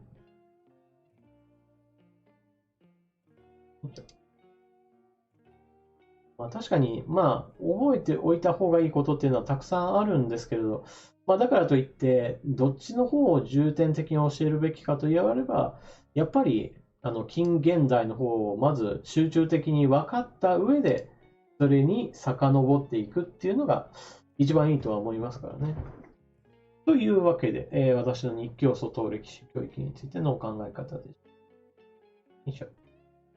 続いては、兵庫加古さんの書き込みをご紹介します。昨今の LGBT やジェンダー問題、差別だと騒いで法律を作ろうとしていますが、頭をかしげる事態が起こっています。私の心は女ですと言えば何でもありですか？スポーツにしても明らかに体格の差があります。差別と区別の違いを履き違えています。また、温泉で私は女と主張して女湯に入ったとか、店の人も認めてしまい、反対すれば差別者呼ばわりするのですか？上川さん、この現在の現状どう思われますか？私は気持ち悪くて仕方ありません。というわけで、この LGBT や、ジェンダー問題といったものが、今いろんなところで波及しています。例えばですね、肉体的には男からスタートしたんだけど、その後、いや、私は、脳みそは女性なんだから女性の方に移りましたよっていう人がいて、その人はもともと肉体的には男だった関係もあるので、スポーツをするときには非常に有利になってしまうっていう問題なんかもあります。あと、兵庫国さんが書かれていることもあるんですけれど、そういったスポーツだけではなく、実際の生活の中においても、体的にはあなた男でしょっていうような人が、いやいや、私は心は女ですって言われたときに、ちょっと待ってよっていう困ることっていうのはたくさんあるわけですよね。特にですね、自分では自称性別が間違っているっていうふうに言う方もおられるわけなんですけども、ちゃんと日本の中では医学的にどうなのかなっていうのをちゃんと、診断される、そういった仕組みがあります。なので、男として肉体としては生まれたんだけど脳みそが女ですよっていうのを認定してもらった上でちゃんと、肉体の、その性転換も測って、戸籍もちゃんと変えますよっていうところまでちゃんとちょっと大変ではあるんですけどできるんですよね。そういったものをしていないのに私は女性ですって言い張られると、いやいやあんたダメでしょっていう、これはやっぱりちゃんと取り締まるべき対象ですよね。ちゃんと手続きを踏んでくださいねっていうね。私もですね、動画を見ている人ならわかると思いますが、あなた男性なのに女性の格好してるじゃないかっていう話はされるわけなんですが、私としてもですね、その心が女かって言われるとそういったわけではないので、私の場合だとそういった意味ではこの LGBT ではないんですよね。私の考え方はなんていうかな、皆さんもゲームの中で、自分の性別と同じ分身を作るか作らないかっていうところで、人それぞれ結構、考え方が分かれると思います。女性の人が、ムキムキマッチョな、何かアバターを作ってそのゲームを楽しむっていうこともあれば、逆に、男性がものすごいちっちゃい可愛い女の子を操作してゲームして遊ぶみたいな感覚、こういったものを分かれてもらえると私の感覚も少し分かるんじゃないかなと。私は性別的には男性ですし、恋愛対象も、異性です。でも自分自身の格好として、女性の格好をして、動画を撮影しているのは結局私は、男性なんだけれども、見た目としては女性の肉体の方がなりたいなっていう、これはあくまでも思考の問題であって、性別的なチェンジが必要なわけじゃないんですよね。ちょっと何の話かって話、ちょっと話飛びましたけど、なんていうかな、ちゃんとそのやってる方、当事者になった人はその線をちゃんと守らないとダメなんですよね。自分が男で生まれて女を主張するんだったら、それをちゃんとお医者さんに認定してもらって、女性の体にしてもらって、戸籍も変えてもらってっていう、ちゃんと手続きを全部してもらった上で、私は女性ですって主張してほしいんですよ。温泉の中に入ってきて、あなた、体は男だよねってなったら、それは単純に犯罪だと私は思いますからね。そういったところを間違えてもらうと、やっぱり大きな混乱が起こります。で、スポーツの話少ししましたけれど、私はこういう肉体と性別、脳みその性別が合致しなかった人たちっていうのは、やっぱりですね、どうしても不利、有利っていうのが発生しちゃうものなので、私はもう第三の競技、第三の競技っていうか、第三の、性別として、そういうチェンジした人用の、ジャンルを作るのがいいんじゃないかなと思いますけどね。だから、男子例えばスポーツの100メートルだったら、男子100メートル決勝です、女子100メートル決勝です、ミックス、っていう形でもう表現して、男女混合みたいな感じですればいいんじゃないかなというふうに、ね。だから女性から男性、男性から女性をもう皆さんも一緒にしてくださいぐらいな感じで、もう第3の、エントリーがあるぐらいの方でいいんじゃないかなと思いますけどね。そうしないと、元は男性の肉体からスタートして、後で女性に変わりましたよ。だから女子選手として出て、私金メダル取りましたなんて言われると、やっぱり女性で生まれて、そして女性のままの人にしてみれば、肉体だけなんかズルしてんじゃないのって思うのは、やっぱりこれはどうしても避けられないことだと思いますからね。まあ、といったわけで、体格問題という意味においては、やはり性別っていうのは問題にはどうしてもなるので、男子、女子、そして第3のという形で、まあ、ミックスっていう、まあ、第3枠を作るっていうのが一番、まあ、穏当なんじゃないかなと思いますけどね。まあ、あとはこれをですね、みんながそう思ってくれるかどうかっていうところですよね。結局のところ、他の国の場合だと、そのミックスっていうのを許容するか許容しないのかっていう、まあ、どうしても文化的にありますからね。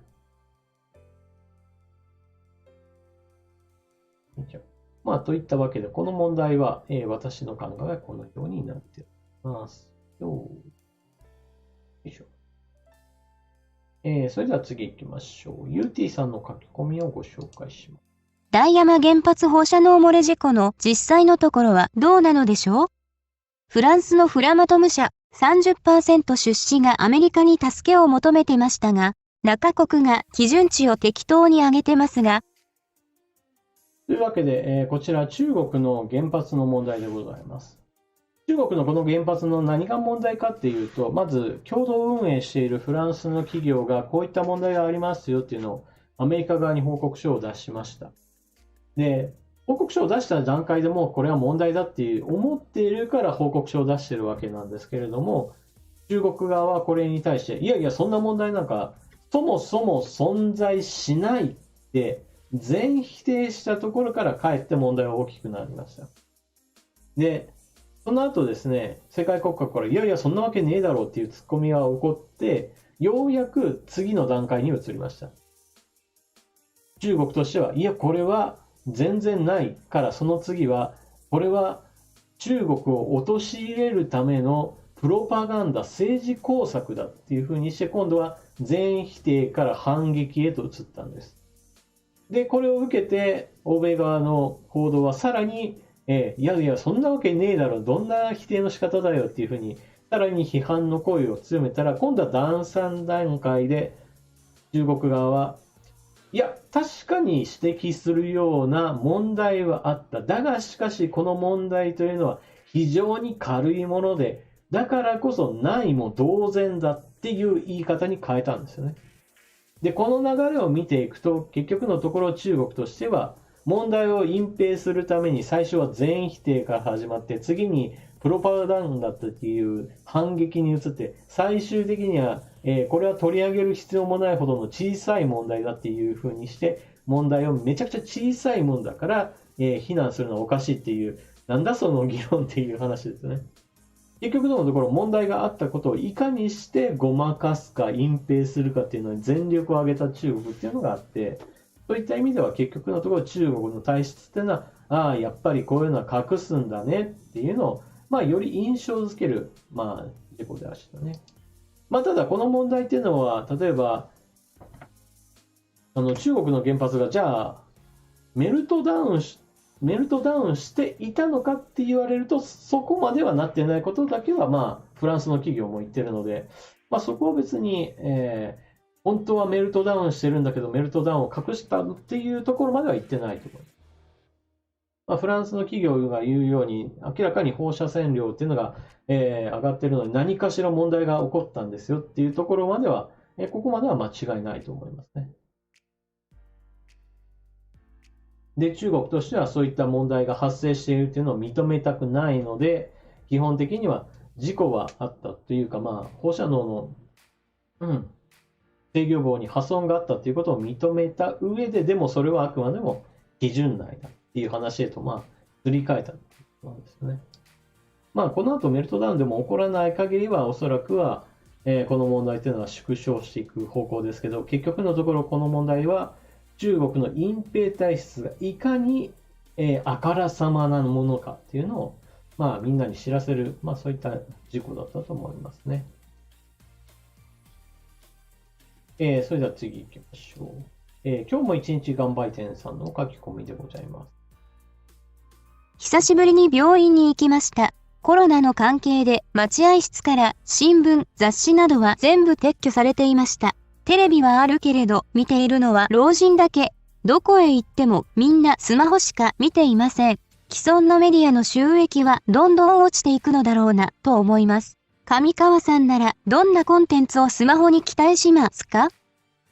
ということで、病院に行ったらもう新聞雑誌などが全部撤去されていましたよっていうのは、それこそみんなが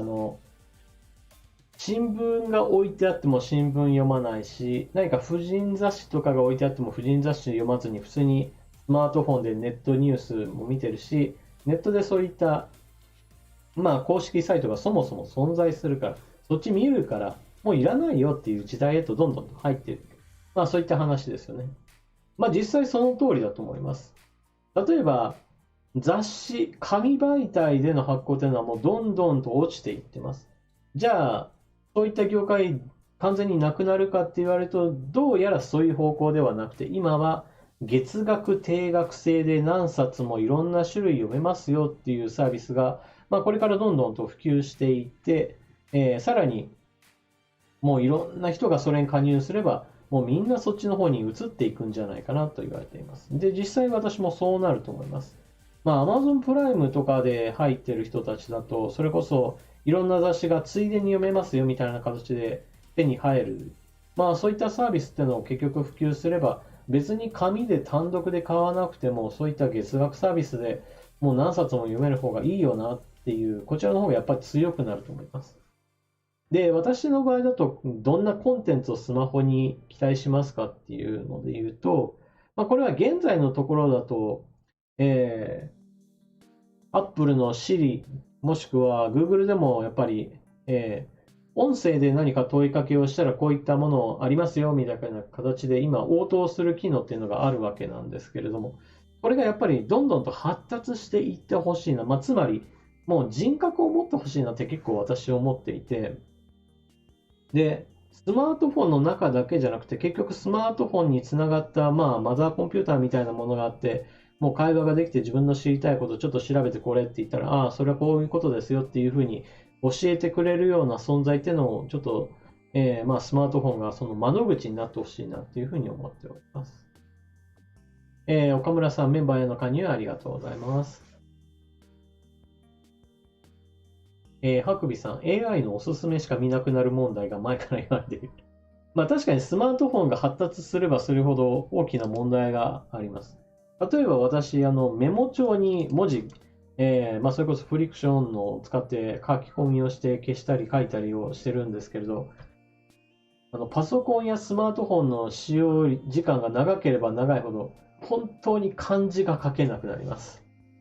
あれこの漢字どうだったっけっていうふうなことが結構増えていって、仕方なくメモ帳にメモを取ってるんだけど、そこに書く漢字がわからないから、パソコンでどんな漢字かを調べて書くなんていう、ちょっと意味のわからないことをしたりもしますからね。のこさん、お茶代にどうぞありがとうございます。喉を潤してくださいね、ということで。いや、本当にね、喉は私のこの YouTube で活動していく上でも生命線ですからね、気をつけて。私自身の喉がもしも潰れるようなことがあったら、最終的には読み上げソフトを使うっていう、一応手段はあることはあるんですけれどね。なるべくあんまりそういうのは避けていくなと。ともさん、AI が判断するので陰謀論に引っかかりやすい人には、やっぱりそんなのばっかり出てくるから、どんどん自分が正しいと思うようになる。これは確かにあると思います。自分の望む情報だけを集めていくと、結局のところ、広くものを見るっていうことが非常に困難になっちゃうんですよね。右も左も両方意見を見てみて、どうなのかなっていうわけではなくて、もう自分がそういった情報っていうのを知りたいとなったら、その方向性だけの関連ニュース、関連情報だけをひたすら積み重ねていって、ものすごく強固にその意見だけに凝り固まってしまうっていうことが、現象として今も起こっていますね。そういったふうにして、ちょっと情報が偏ることはなるべく気をつけないと、これは意識的に行わないとなかなかできないですよね。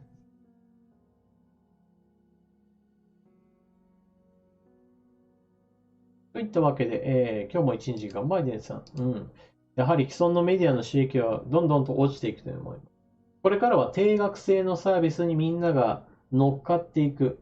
情報を出す側、雑誌の方とか漫画なんかもそうですね。そっちにいかにして集約していくのかが大事だと思います。で、それをみんなが便利だなと思ってお金を出して入るようになれば、結局のところ、よりみんなが、なんていうか公平に、なるんじゃないかなというふうには思いますね。例えば、昔だと音楽の、なんていうか、無断アップロードと無断ダウンロードのものすごい海賊版が流行っていた時期っていうのがあるわけなんですけれども、今では音楽っていうのは定額制サービスに入る人がだんだんと増えてきて、むしろ海賊版の方が使い勝手が悪いが、みたいな感じで少しずつ、廃れる方向になっていると。完全に撲滅するのは難しいにしても、そうやってみんながより良いものにお金を出していくっていう方向へと進んでいく。これが月額サービス制のいいところだと思いますね。だから今ピンチになっている、例えば漫画なんかにしても、なるべくいろんな出版社が協力する形で、もうこのサービスに入りさえすれば、もうどんな漫画だって大抵読めるぞみたいな、そんなサービスが最終的には出てきてほしいですね。そうしないと漫画家さんたちもやっぱり食べるのきついですからね。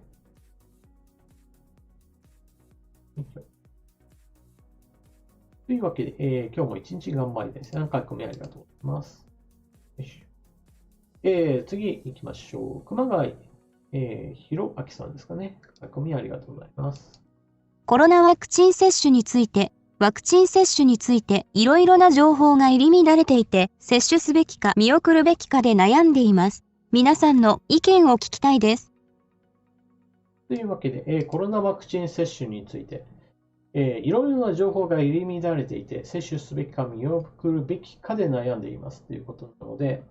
こちらの方を、基本的に考え方としては、迷ったら打たなくていいと思います。っていうのが私の考え方です。自分で打とうと思ったら打てばいいし、打たないと思ったら打たないでいいっていう、基本的なスタンスでいいんじゃないかなと思います。少なくともコロナワクチンについて言えば、自由意志です。決して何か打たなければいけません、これは義務ですみたいなものではありません。基本的には打ちたい人が打ちましょうねっていうのが基本的なスタンスで、そういった意味で自分は迷ってますってなったら、じゃあ迷ってるうちは、つまり決めてないわけですから、打たないでいいんじゃないかなっていうのが私の考え方です。皆さんの考え方はどうでしょうか。さて次行きましょう。招き猫さんの書き込み、速報について。6月20日関係ないけど、ニュース。井上 vs ドネア、バンタム級防衛戦、3回戦で井上尚弥 KO 勝ち？勝負早すぎてつまらない。というわけで、勝負早すぎてつまらないと書かれているわけですが、いやー、これね、ライブ放送っていうのが私は目にしてはいないんで、あくまでもニュース速報として、勝ったよっていうニュースだけは流れているのを見て、いやー、瞬殺ですげーなっていうふうにしか思わないですね。早くて全然 OK っていうのが私の考え方ですね。ボクシングにしても格闘技にしてもそうなんですけど、延々とずっと長い戦いになるとどうしてもだれちゃうんですよね。見る方としてはですね。そういう意味では早いラウンドで勝負が決まるっていうのはそれだけ、なんていうか見る方も集中力が全然続いている時なので、これはすごいなっていうところでやっぱりそこは拍手して終わりでいいんじゃないかなと思ってますね。というわけで、勝負が早すぎてもつまらなくても私は勝ったことをぜひとも称賛しましょうっていう感じですね。で、私自身は格闘技は見る方です。それこそちょっと前の話でスマートフォンの進化の話の中でガラケーからスマートフォンへっていうようなところを真っ只中だっていう話もしましたけど、格闘技について言えばそれこそ、昔はプロレスブームがあったんですけど、私はプロレスブームにはハマらずに、その後やってきた格闘技ブームっていうので、見るようになった世代ですね。それこそ今ではもうすっかりと下火になってますけれども、K1 っていう立ち技最強を決めようっていうものがあって、そこで本当に格闘技面白いなって結構見てたんですね。あんまりボクシングっていう形では見てなかったですけれど、少なくとも、その K1 を通して、すごいな、格闘面白いなっていう感じで結構見てましたね。その後の現在の、ライジンも一応は見てますけど、ただ、ライジンになってくるとどうしてもね、もう、なんていうか、海の向こう UFC の試合とかを見ると、ちょっとな、もうちょっとそのぐらい本格的に日本の戦いも、高度になってほしいなとか、ちょっと思っちゃうんですよね。というわけで、ボクシングも、やっぱり強いボクサーになってもらっても、あっという間にバシッと倒すことは、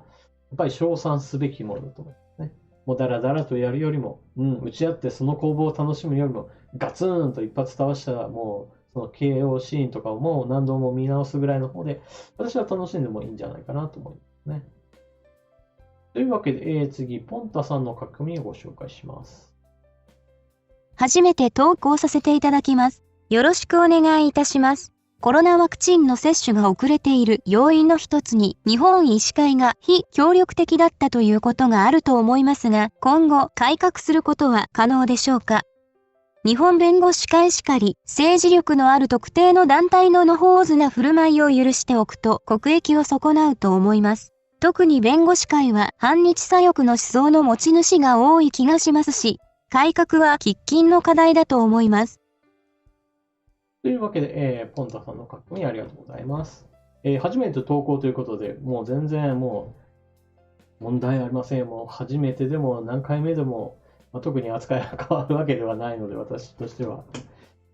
さて、日本医師会が非協力的だったっていう問題なんですけれども、結局のところですね、日本医師会っていうのはあくまでも国営とかそういった、団体ではなくて、あくまでも医師側の方の、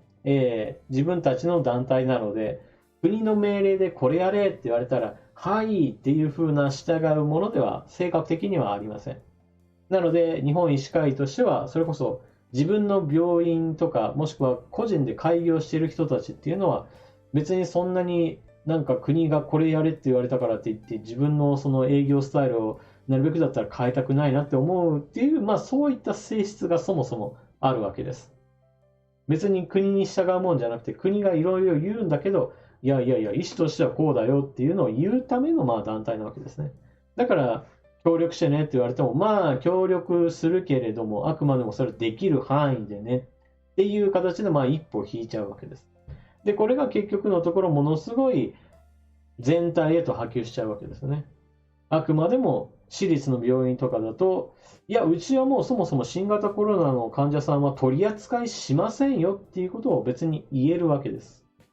このあたりはですね、日本の場合だと、私立の病院と公立、公営の病院の割合としては、私立、民間病院の方の割合が多くて、それらに対して別に国は命令ができませんよっていうのが、今回の新型コロナの問題なんですよね。だから、情報としてはベッド数はめちゃくちゃ多いんだけど、新型コロナに割り当てられるベッド数については、結局、公営、公立の病院ばっかりになっちゃって、結局民間の病院が、いやいやいや、それだったらうち、公営の方がやってくれるんだったら、そんな転換する必要ないんじゃないみたいな形で結局のところ、押し付けてしまう。結局、自治体や、国がこうやれ、ああやれ、増やしますって言っても、実際問題としては、コロナ対応病棟っていうのが全然伸びなかったよっていうのがその原因だと思いますね。日本医師会っていうものがこうやって、協力してくれないっていうことが、今回の件で明らかになったので、公営の病院っていうのは逆に言うと、もうあなたたちはあまり話を聞かないんだったら、こっちはこっちでやらせてもらいますねっていう具合にして、むしろ、公営病院の方がより一層政府の命令っていうのを聞ける体制づくりっていうのを進めるのが大事なんじゃない。今みたいにですね、地域ごとにブロックごとに、いや、うちの病院はお隣さんとはもう交流全然ないから協力関係なんか取れませんみたいな話はやっぱりこれからはもうなしのようにしないとダメですよね。結局問題があったらその問題をどうやって解決していくかっていうところに力を注いでいかないとダメでしょうね。さて、というわけでポンタさんありがとうございます。次は伊藤家まこぴーさんのコメをご紹介します。小中学校で予防接種をした世代ですが、自分にも子供ができ考えるようになりました。予防接種しても病気になるし、人にうつす可能性がある。治す専用の薬が出るまで今の生活様式が続くのでしょうか。前に赤ちゃんがポリオの予防接種したら赤ちゃんから感染して父親が亡くなったってこともあり、我が家では予防接種するとき遅れても成人した子供たちと時期をまとめてしたいと思います。といったわけで予防接種についてのお悩みについて。どうしてもですね、予防接種っていうのは、社会全体としては有益なんだけれども、どうしても悪い方向に作用する人たちっていうのがごくごくレアケースとして存在します。これは新型コロナの話じゃなくて既存の、予防接種の話なんですけれども、既存の予防接種っていうのは基本的には、ちゃんとリスクがどのくらいあって100万人に1人ぐらいはこういった問題が発生するんだけど、100万人に1人だったら打った方がみんな絶対社会全体としてはいいよねっていういわゆるメリットとデメリットを天秤にかけたときに明らかにメリットが大きいですっていう、そういったことが実証されているものなんですよね。ただし、じゃあ、ゼロリスクなのかって言われると、ゼロリスクではありませんっていうことはどうしても避けられないんですよね。これはあくまでも、なんていうかな、ゲーム的にこれさえやれば 100% 大丈夫っていうものは結局のところ、治療薬にしても、ワクチンにしても存在しないと。基本的にはこのメリット、デメリットっていうのが両方存在して、じゃあどっちの方がより有益なのかっていうのを見比べて使うものっていうわけなんですよね。で、既存のその予防接種から離れてまた新型コロナの話に戻るわけなんですけども、じゃあ、新型コロナの問題今ありますと、治す専用の薬がこれさえあればもう大丈夫みたいなものが出てくるかって言われると、基本的には、出てこないと思った方がいいと思います。というのは、ある病気があって、ある薬ができました。これさえ飲めばさあ全員助かりますよなんていう薬が存在するかというと、基本的にはそんなものは存在しないと思います。もちろん病状がかなり良くなりますよ。ほとんどの人が治りますよっていう、そういった治療薬、薬のセットっていうのは存在すると思うんですけど、それもあくまでも例外っていうのは必ず存在します。何々の病気に対する治療薬ができました、特効薬ができましたっていう影には、必ずのように体質的には効かない人、つまり 100% っていうのはほとんどの場合不可能なんですよね。そして、特効薬と呼ばれるものであったとしても、例えば100万人に1人は副、作用で、副反応でっていうような話はどうしても出てきますよね。やっぱりここでもメリット、デメリットの比較っていうところから選択しましょうという話になる。で、今の生活様式が続くかどうか、例えばですね、みんながマスクをして、みんなが、感染症対策をして、みんなが飛沫に気をつけましょうね、3密を避けましょうねっていう生活が続くかと言われれば、私は基本的には、いつかは変わると思います。で、変わる兆し的なもので言うとですね、やっぱりイギリスの例を取るのがいいんじゃないかなと思っていて、新型コロナの感染者数いきますけれども、新型コロナの問題で今後どうなるかっていうことを考えるときには、やっぱりワクチンの接種がある程度広まっている国をある程度考えないとダメかなと思っていて、その例としてイギリスを挙げるわけなんですけれども、イギリスは新規の感染者数っていうのが1月の段階だと6万人、1日4万人、5万人っていうのはバンバン出ていた時期っていうのがありました。で、現在はこれが一旦収まった後のちょっと増えてますねっていう時期です。日本だと1万人ぐらい感染者数がいたら大騒ぎになるわけなんですけど、イギリスでも1万人に迫ってるから、一旦収まったんだけどまた増えちゃってるなっていうのが一つ話題になっていました。これは新規の感染者数の話です。ただしですね、この新規の感染者数が2000人ぐらいになった時、イギリスがどういう話をしていたかっていうと、もう大丈夫そうだから、今までの規制どんどん解除しましょうねって言って、マスクをしていた人たちがマスクをどんどん外していたし、普通にパブなんかも開いて、酒飲んで、ご飯食べて、みんなで談笑したりといった形で、生活がかなり前の様式に戻ってました。前の様式に戻った地域っていうのが多いから、私は結構増えたんじゃないかなっていうふうに思っています。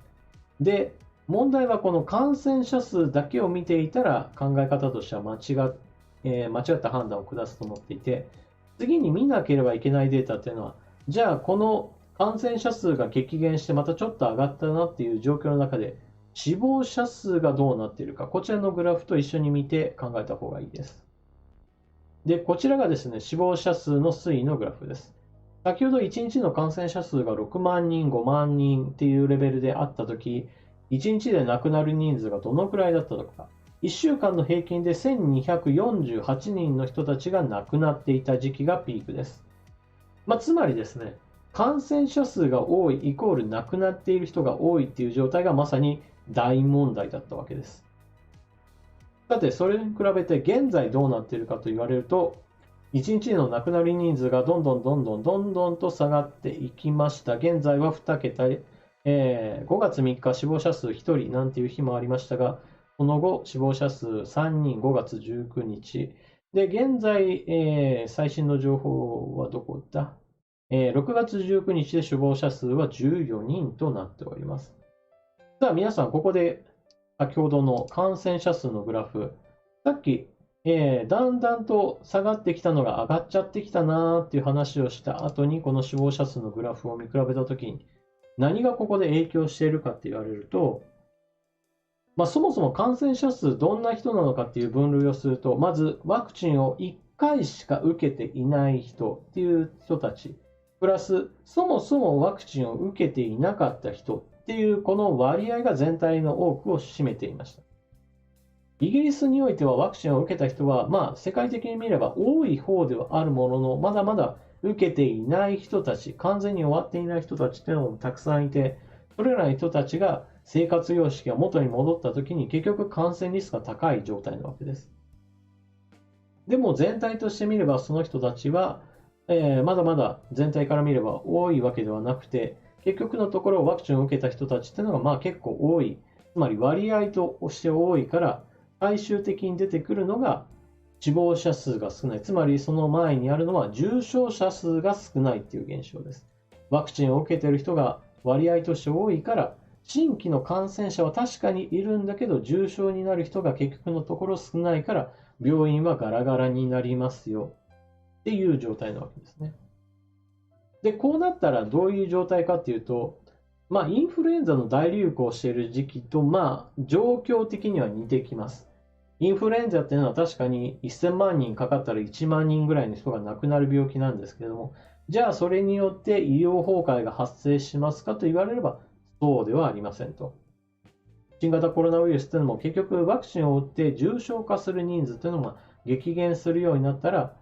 インフルエンザよりは、しつこい、非常に被害は出るんだけど、だからといって社会全体が、大騒動になるようなレベルまでは危機が悪化しないようになる。そのぐらいの状況になったら今のように、とにかく全員がマスクをして全員が営業自粛しなければならないみたいな感じで全体に対するいわゆる警報を出さなければならないという状況はひっくり返ってくると思いますね。なのでここから先どれくらいワクチンを打つっていうことが進むか、これによって被害全体は減少する方向になると思っております。なので、ここから治す専用の薬が出るまでっていうところなんですけど、ワクチンに比べて治療薬の開発はどっちかというと時間のかかるものなので、そこまで待つ前にワクチンの普及があって、ある程度問題が小さくなる。それによって今みたいなみんながギスギスするっていうのはちょっと解消されるんじゃないかなとは私は思ってますけどね。ただし季節性のインフルエンザと同じく夏場にはこの新型コロナの問題っていうのは少し落ち着いて、また冬場に、次の波がやってくるかなとは思ってますね。その時はインフルエンザと多分新型コロナがそれぞれ感染拡大の競争っていうのが発生して、どっちかが優位になった方が感染するという形にはなると思う。その時ワクチンがある程度普及していれば、感染者数はいるんだけれども、病院に対する負荷はそれほどでもないっていう状況になって、ある程度社会の共生っていうのが進むんじゃないかなと思ってますね。というわけで次行きます。佐藤実さんの書き込みをご紹介します。最近、やたらと目立つ議員による不適切な発言についてどう思いますか？最近やたらと目立つ議員による不適切発言、アウトですっていう形で、これは私ツイッターの方でも言ってますけれど、何この人言ってるのっていう形で結構取り上げてるので、問題発言があった議員さんはやはりですね、小選挙区であれば、ぜひともその小選挙区の対象の投票することができる人たちは、こんなことを言ってるよっていうのをぜひとも情報入手してもらって、次の投票行動へとつなげてください。なかなか全体行動にはつながらないかもしれませんが、少なくとも自分一人からできることを始めていくことが大事です。みんながどうせやらないんだから自分も投票行動には関係ねえわっていうふうに投げ出しちゃうと、結局のところ同じように考える人たちが重なって問題発言をした議員が普通にまた通っちゃうなんていうことにもなってしまいますからね。まずは自分のできるところからスタートしていくのが大事です。人それぞれできる範囲は決まっているわけじゃないですけれども、少なくともできる範囲でやるところから、何事もスタートすると思います。ママさんの書き込みをご紹介します。近頃、ツイッター見てると、オリンピックの表彰式の衣装の賛否についてよく流れてきます。私はもう決まったことに今更ぐちゃぐちゃイチャモンつけてる人たちの方が気持ち悪いです。いろいろあって総合的に判断されて決まったんでしょうし、プレゼンターに焦点を当ててオリンピック批判したいだけなんでしょう？とか思っちゃう。どう考えられますか？ということで、書き込みありがとうございます。オリンピックのこの衣装問題についてですね。こちらがですね、東京2020の公式サイトにおいて、このデザインを担当した山口壮太さんがどういう思いでこの、衣装をデザインしたかっていうのを、ページで紹介されています。で、このデザインについて私はどうこう言うつもりっていうのは基本的にはありません。というのもですね、服のデザインって言われると、例えばパリコレとかそういったもの、ミラノコレクションとかいろいろあるわけなんですけど、はっきり言ってですね、そういうデザインが売りですよみたいな、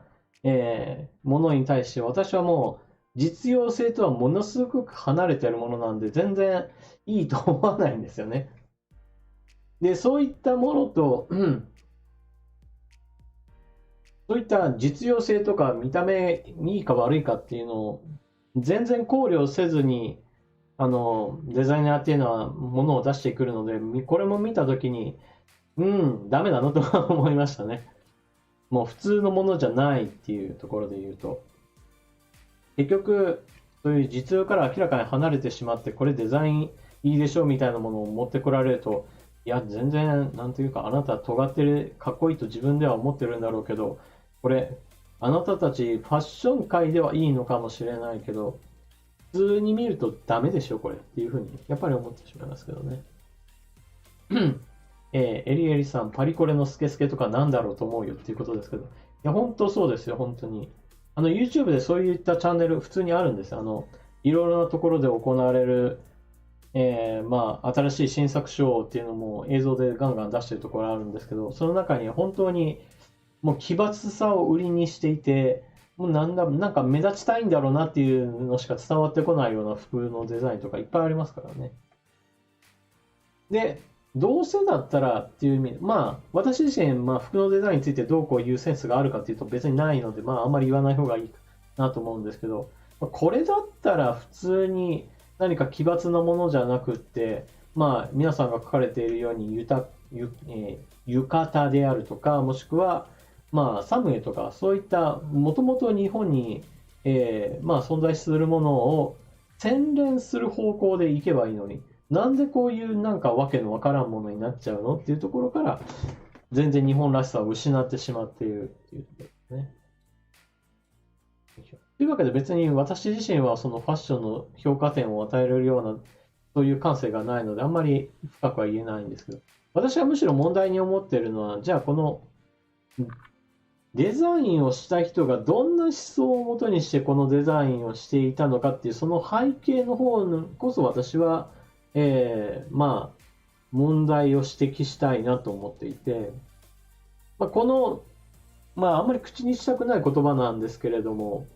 ジャップっていうそういうショップロゴがこれあるんですけれども、こういうものを使うセンスっていうのは私はもうそもそも全否定したいと思う。例えば差別用語っていうのはいろいろあるわけです。例えば黒人の場合であればメンハーとかね、あるわけなんですけど、じゃあそういった差別用語を、はい、これブランドロゴですよみたいなのでバーンって出して、これ使って私の、ファッションの、見てくださいなんていうその感性が私は基本的にはこういう公の場に出すような人じゃないなと思います。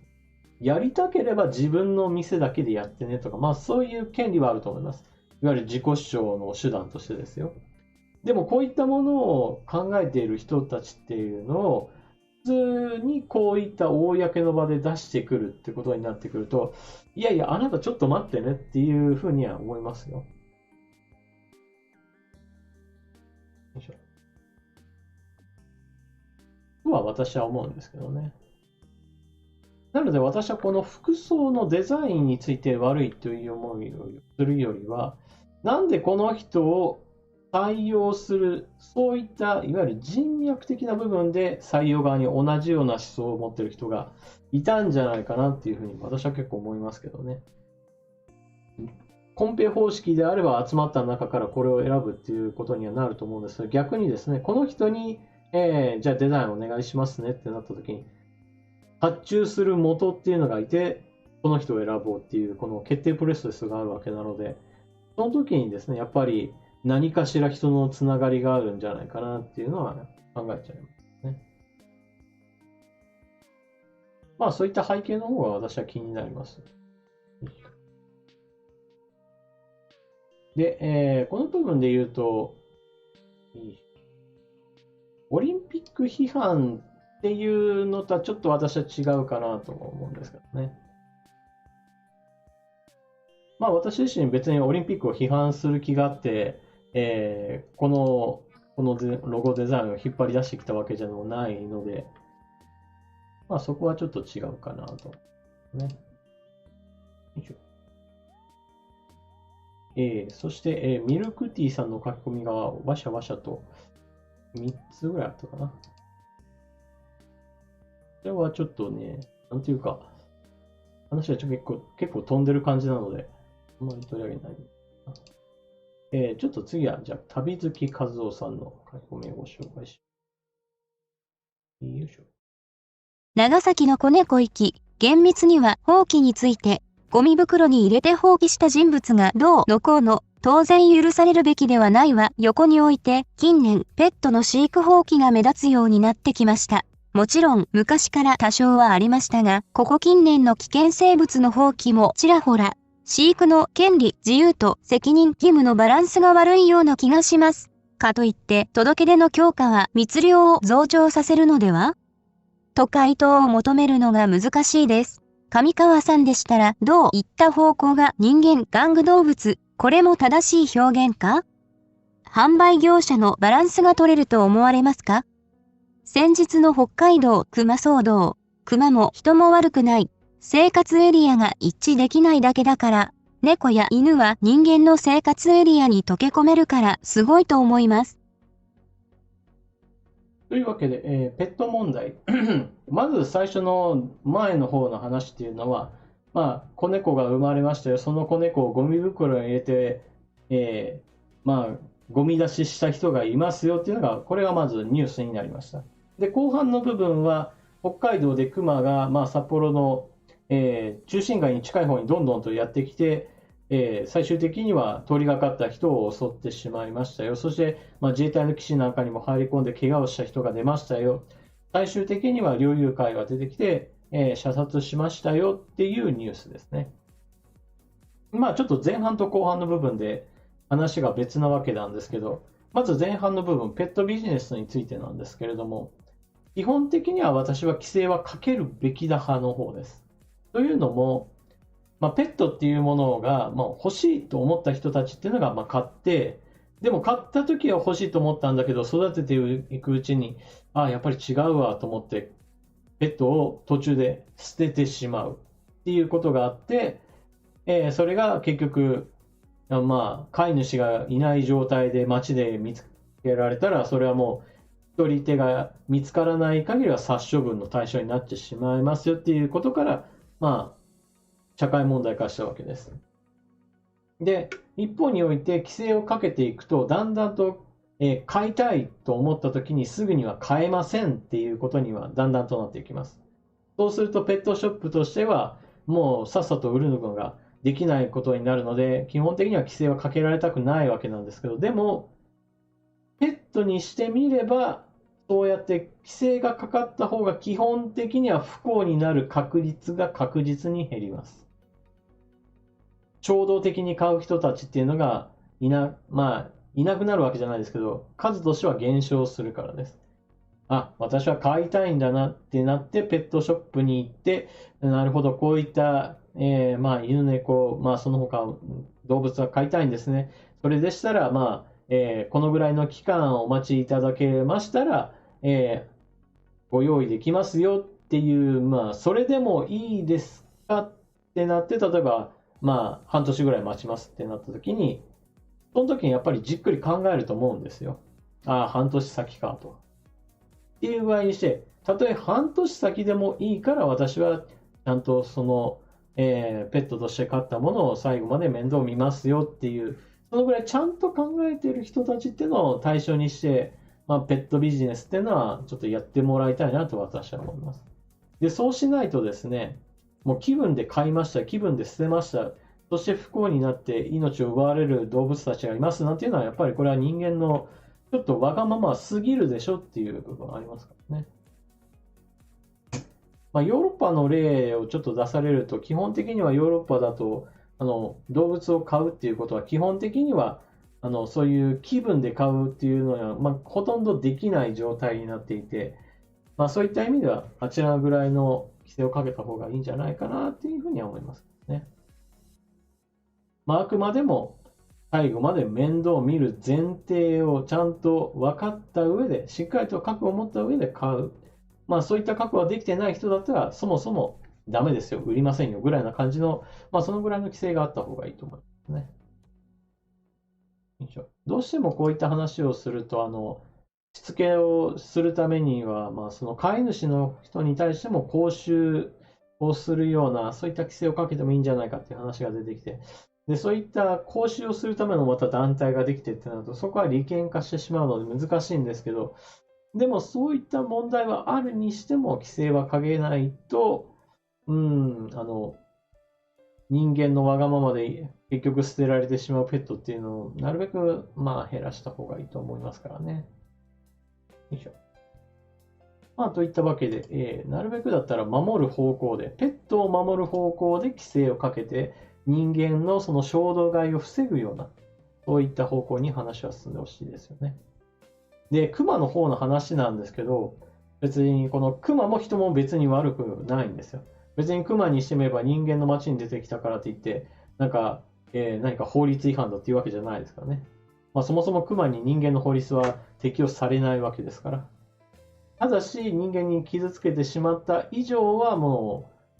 う、それはもう殺処分するしかないと。一度経験してしまった、熊にしてみれば人間というのは簡単に倒せるものだっていう学習が残ってしまうので、その学習を他の熊にも伝えてしまう可能性っていうのも存在することを考えると、もうここで例えば麻酔銃で何とかして、収めて遠い山に放せっていう話はちょっと通用しないんですよね、どうしても。なので、仕方ないという面はあります。まあ今の時代どうしてもその山と人間との境界っていうのがどんどんと曖昧になってきていて、で、例えば山の方で果樹園なんかをしていた人たちっていうのがいても、それらの人たちがもう引退した後も、果樹、果物のなる木だけが残っている状態で、まあ、熊なんかがやってきて、おお、なんか美味しいものがあるなって言って、普通に出てきたら、もう目の前は住宅地ですよみたいな、まあ、そんな光景っていうのが普通に存在してしまうと。で、ちょこっと、まあ、足を伸ばしたら、もうあっという間に街っていう状況ですからね。まあ、だから、熊との境界線が今はどんどんとなくなってきているっていうのが、まさに熊にとっても不幸だし、人間にとっても不幸な状態ですよね。まあ、少なくとも人間と熊と直接1対1で戦ったら、まあ、武器なしだったら熊の方が明らかに強いので人間の方がやられちゃいますからね。まあ、といったわけで熊にとっても不幸なこともあり、このあたりはね、本当にかわいそうな話でございます。さて、山田アンジェリーナさん。ポチッと書き込みをご紹介。ワクチンの供給不足あるいは入手困難などのため、ヨーロッパや韓国でも1回目アストラゼネカ、2回目ファイザーなどという形で、ミックスワクチンの実施が検討、あるいは実行されようとさているようです。個人的には驚愕してますが、上川さんは何か情報をお持ちですか？この書き込みに対しては、久我京さんからの、こんな情報ありますよっていうコメントはあります。2回目に別なタイプのワクチンを打つと2回目の副反応が出やすくなる。副反応の強さではなく、副反応の起こりやすさが高まるという研究結果があるそうですよ。しかし、1回では効果が低いですから、2回目は別の種類であっても打っておかないと抑え込みが難しくなりますからね。詳しくは、緩和委員長さんの次回は国産ワクチンなど別のコロナワクチンを打ちたい。その悩みに答える新発見という動画がおすすめです。ということで、久我京さんから情報ありましたので、この問題で気になった方は、該当の動画を検索してみてください。ヨーロッパや韓国でもこの1回目と2回目のワクチンを変えないといけないかもしれないっていう問題は確かに存在しました。特に初期の方はですね、例えばイギリスの場合だとアストラゼネカのワクチンをみんなに打とうとしても全然数が足りないよってなった時に、例えば1回目と2回目の間の間隔をとにかく伸ばしてもいいから1回目とにかく打つ人数を増やすんだみたいなことも行われましたし、その後ミックスするかどうかっていう議論も実際にありましたし、でこのミックスした場合の治験に取り組むかもよなんていうニュースも流れました。でも結局のところですね、それやる必要ないよねっていう話では一応なりました。というのも、なんだかんだ言って、まあ時間の問題はあったんですけど、供給側が徐々に、整ってきて、ある程度同じものを2回打つっていう形が、まあ先進国の間では結構普通になりつつあります。で、韓国の場合だとそれが整わなかったんですよね。韓国はなんだかんだ言って契約っていうのがものすごく遅かった関係で、供給する側が、いや、あんたら契約めちゃくちゃ後の方だから、そんな今すぐ出せって言われても出せないよ、出荷できないよっていう風になったから、数が揃わない。仕方ない。こうなったらもう、何としてもかき集めたワクチンでミックスでもいいから、2回打ちゃいいんだみたいな話へと、ちょっと進んでしまったというわけですね。なるべくだったら基本的にミックスしない方がいいっていうのが定説です。これは、それぞれのメーカーにしてみれば、他のメーカーと合わせて使うっていうことをそもそも想定していないからです。そんなわざわざ、事前に調査してないものをぶっつけ本番でやられるなんてことになったら、それはもうメーカーとしてもそんなことやらんでくださいよっていう話にはどうしてもなりますからね。まあ、といったわけで、基本的には、まあ、専門家の方が動画出してるんだったら、そちらの方を見るのがまず第一でございましょう。はい、というわけで次いきます。北川明宏さんの書き込みをご紹介します。アハモとかの普及が全然進んでいません。僕は LINE もにして月額6000円くらい支払いが安くなりました。今全然 CM がないですが、これは携帯会社が安くさせないための情報操作ですか？上川さん条件が合っていて乗り換えしていないのならおすすめします。はい、ということで、最近だと低価格競争っていうのが進むことができました。これはもう皆さんの中で忘れられている部分結構あると思うんですけど、菅政権に変わった時に最初に目立つ形で変えますよっていうのが出てきたのがこの携帯電話料金の引き下げ問題です。それ以前だと、それこそドコモ、ソフトバンク、au、この3社っていうのが、非常に高い価格帯でのサービスを展開していました。それこそ平均的に言うと、5000円から6000円、月にかかっているプランっていうのを普通に売っていた状態だったと。一方で菅政権がこういった問題に対しても圧力をグワングワンかけたっていうところから、それぞれのメーカーがいろんな条件はつけるんだけれど安くしますよっていう形で、大幅に引き下げたプランを出していきました。じゃあ、その CM なんでガンガン流してないかって言われると、CM を流さないっていうことが一つのポイントなわけです。例えばですね、生命保険とか保険会社の CM をガンガン流している会社とかあるじゃないですか。ああいう会社っていうのは基本的には CM の広告費っていうのを皆さんの生命保険料に加味してます、基本的に。だから逆に言うと、共済とかだとあんまり CM は見ないんだけど、基本的にはなるべく皆さんにお返しする額っていうのと、そして掛け金も安いですよなんていうのを一つ売りにしています。だから、アハモにしても、LINE モにしても、あんまり CM がかかってないよっていうのは、むしろ、その価格帯を維持するためには必要な、やり方だと思います。で、この携帯の代金について言うと、私はもう、この価格競争が今始まってるっていうのはものすごく遅いなと思っているぐらいで、格安 SIM っていうのはそもそももう何年も前から始まっていて、私の携帯の料金っていうのは、おおよそ1600円から2000円ぐらいなのがもう5年ぐらい前ぐらい、多分そんぐらい前ぐらいからもうずっとそんぐらいの料金だと思います。だから、そのぐらいの時、月1600円とか1700円とかぐらいなのは、基本的には私はまず電話は受けるだけと。で、インターネットにつなぐのはもう基本的にはWi-Fi を使ってっていう形をしていたので、ほとんどその自分の携帯の電波を取ってっていう形でものすごい容量を使うことがほとんどなかったんですよね。家に帰れば光ファイバーで定額だし、職場は職場で職場の Wi-Fi が普通につなげるような状況とかもあったので、なので、私の場合だと1万6000円から2000円ぐらいで、年間でも、2万円はいかんよねっていう感じの時に、みんながドコモとかで毎月5000円、つまり毎年6万円とか払ってるのを見ると、いや、みんなすげえ、無頓着に何万円も払えるなっていうふうにぐらいに思ってましたね。少なくとも皆さんも自分の携帯の料金が高い、例えば5000円とか6000円払っていて、しかもそれでいて家では別に Wi-Fi をほとんど使ってますよみたいな人の場合は、特に安い方に乗り換えた方がいいと思いますね。本当使い方次第なんですけど、家に光ファイバーがなくっても全部スマートフォンでやってますよっていう場合だと、月5000円でもうギガ放題みたいな感じの使い方も、ありだとは思うんですけれども。だから使い方ですよね。自分のスマートフォンの使い方によっては、もうものすごい安いところを使った方がトータル安く済むっていうのを、このあたりちょっとめんどくさがらずに、契約は見直した方が絶対いいと思います。はい、というわけで次いきますよ。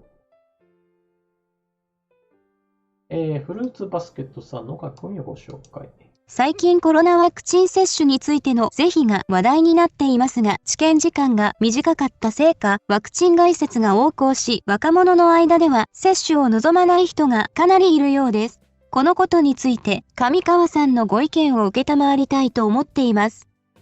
はい、というわけでありがとうございます。コロナワクチンの問題なんですけれども、何でもかんでもっていうわけではないんですけど、デマも混じっているからそれには気をつけようねっていうのはまず第一なんですけど、注意しなければいけない話がそこに紛れ込んでるからややこしくなっちゃうんですね。例えば、ワクチンには、なんだったっけな、マイクロチップが一緒に入っていて、ワクチンを打ったら、その人間がマイクロチップの出す情報を政府に管理されてしまって、操り人形にされてしまうんだ、みたいな話をする人がいたら、この人やばいなっていうふうに私は思うわけです。例えばマイクロチップの大きさっていうのは、それこそ、さっきペットの話しましたけど、ペットショップであなたに買う場合においては、もうこのマイクロチップに飼い主さんの情報とか、そういったものも入れといて、見つかった時にちゃんと誰のものかな分かるようにしましょうねみたいな、そういうマイクロチップを、注射でプスって入れるっていうのが行われていることがだんだん増えてきたんですよね。で、そこで使われているマイクロチップの大きさっていうのは、このコロナワクチンを打つ注射針よりも明らかにも、はまらないんですよ。もうこんなマイクロチップってでけえのっていうふうに思うようなものなんですよ。もう注射針通らんだろっていうね。で、そういったことを完全に無視してマイクロチップって言ってる段階で、これやばい人だっていうふうに私は結構思うんですよね。せめて言うんだったらナノサイズのチップがあるとかね。なんかそういった方向で言えばいいのに、同じような話で、いやいやもうコロナワクチンを打てば 5G に通信されてあなたつながるんだよとか言ってる人見ると、わーお、わーおっていうふうに思うしかないですね。で、そういった人と同じレベルで、このメッセンジャー RNA っていうのが新しいタイプで、これについての影響っていうのは気をつけないといけないよっていうのが、同じものとして並んでるところからやばいんですよね。で、見る人は、それ全部まとめてやばいって思ってるっていう切り分けができてないんですよね。で、それを見て、ワクチンやばいんだっていうふうに思うその若者たちをちょっと待てという感じですよね。でなくとも、コロナワクチンを受けたからってそこにあんなどでかいマイクロチップなんか入るわけねえよとかね。ワクチン受けたからって 5G にいきなり人間が何の機会もなしにつながれてどういう理論よとかね。そういったところ突っ込んでよっていうふうに、思っちゃうんですけどね。よいしょ。なるなんか、はーっていう、なんかため息つきそうな感じなんですけど。で、それに騙される人が何十万人とかいる単位いるんですよっていう話になった時に、これ日本の未来やばいんじゃないっていうふうに私結構思っちゃうんです。あと、これにマイクロチップと絡めて、マイクロソフトのビル・ゲイツさんが関わってるんだっていう話もする人いるんですけど、それ何の関わりでっていうなんかそこもちょっと意味不明な、主張が結構あったりして、で、それにコロッと騙される人たちやばいんじゃないって私はかえって思ったりしますけどね。ニュートンさん、5G で毛が入る毛が入るはちょっと、それは新しいですね。でもね、この 5G の通信の話っていうのは結構いろんなところで問題を発生させていて、例えば新型コロナウイルスは 5G 通信網のその通信の基地局から出ている電波で広がるっていう説を訴える人がいて、これを信じた人たちが、インドの話なんですけど、基地局を襲ってぶっ壊してしまったっていう、そんなニュースなんかも AFP 通信で流れていました。だから、それ信じ込んでしまうと、本当に現実世界で 5G 通信網の基地局を破壊してしまうなんていう常軌を逸した行動に出る人がいるんです。だから本当に情報は広く取って、その情報が危ないかな、危なくないかな、これ信じれるのかな、どうかなっていうのは、やっぱりよくよく考えないとやばいことになるというふうに私は思います。で、さっきも言ったようにワクチン概説の中では、例えばメッセンジャー RNA っていうのは新しいものなので、この影響がどうなるかっていうのはよくよく注意して見ていきましょうねっていう、そういう普通に気をつけなきゃいけない部分と、そういうあからさまな、嘘、デマのものと一緒くたにして、危険性をなんていうか感じる人はちょっと待ってくださいねっていうふうには思いますね。少なくともワクチンを打ったからといって、例えば磁石人間にみんななりますよとか、そういうのを信じる人はちょっとね、待った方がいいなと思いますけどね。それもともとあなた磁石みたいな体質だったんじゃないのとか思いますからね。よいしょ。そうそう、これインドの話なんですけどね。新型コロナウイルスのワクチンを打ったら、その次の日から私は、鉄製のスプーンとかが体につく磁石体質になったんだっていうような人とかが、ニュースになってましたね。その人多分、それ以前からそうだったんじゃないかなと結構思うんですけどね。まあ、それはいいとして、次行きましょう。招き猫さんの書き込みをご紹介。東京五輪で観客1万人入れるか否か？マスコミや野党が騒いでますが、イギリスのサッカー、ユーロカップは観客6万人で大盛況。アメリカのメジャーリーグは観客3万人。それがいいか悪いかは別にして、この違いは何？ G7 で東京五輪に各国からの支持を得たと自民党が大げさに言っていましたが、実際は最後にちょこっと話題に上がっただけ。みんな、今更何言ってるの？という反応だったようです。日本は騒ぎすぎだと思います。五輪後の選挙が関係しているのは想像がつきますが。というわけで、東京オリンピック観客1万人入れるかどうか問題っていうのは、まあ、それこそ今、報道ベースで言うと、無観客だったよっていう最初の当初から、観客を入れましたよっていう方向へ進んできたことには、まあ、違和感を持ってます。いやいや反対だっていう意見を、まあ、積極的に今のテレビ報道などはされています。ただしですね、ここで招き猫さんがご指摘されているように、じゃあ海外どうなのよっていう話になったときに、例えば今大谷翔平がもうホームランを昨日ガーンと2発打って、さらに今日も1発打ってみたいな、まあ、ニュース映像を見た方はわかると思うんですけど、普通にメジャーリーグの試合では、まあ、お客さんがもう普通に入ってます。昨日の、大谷翔平の試合だと3万人だったかな、観客は。で、アメリカの方が、じゃあ感染が完全に収まっているのかと言われればそういったわけではありません。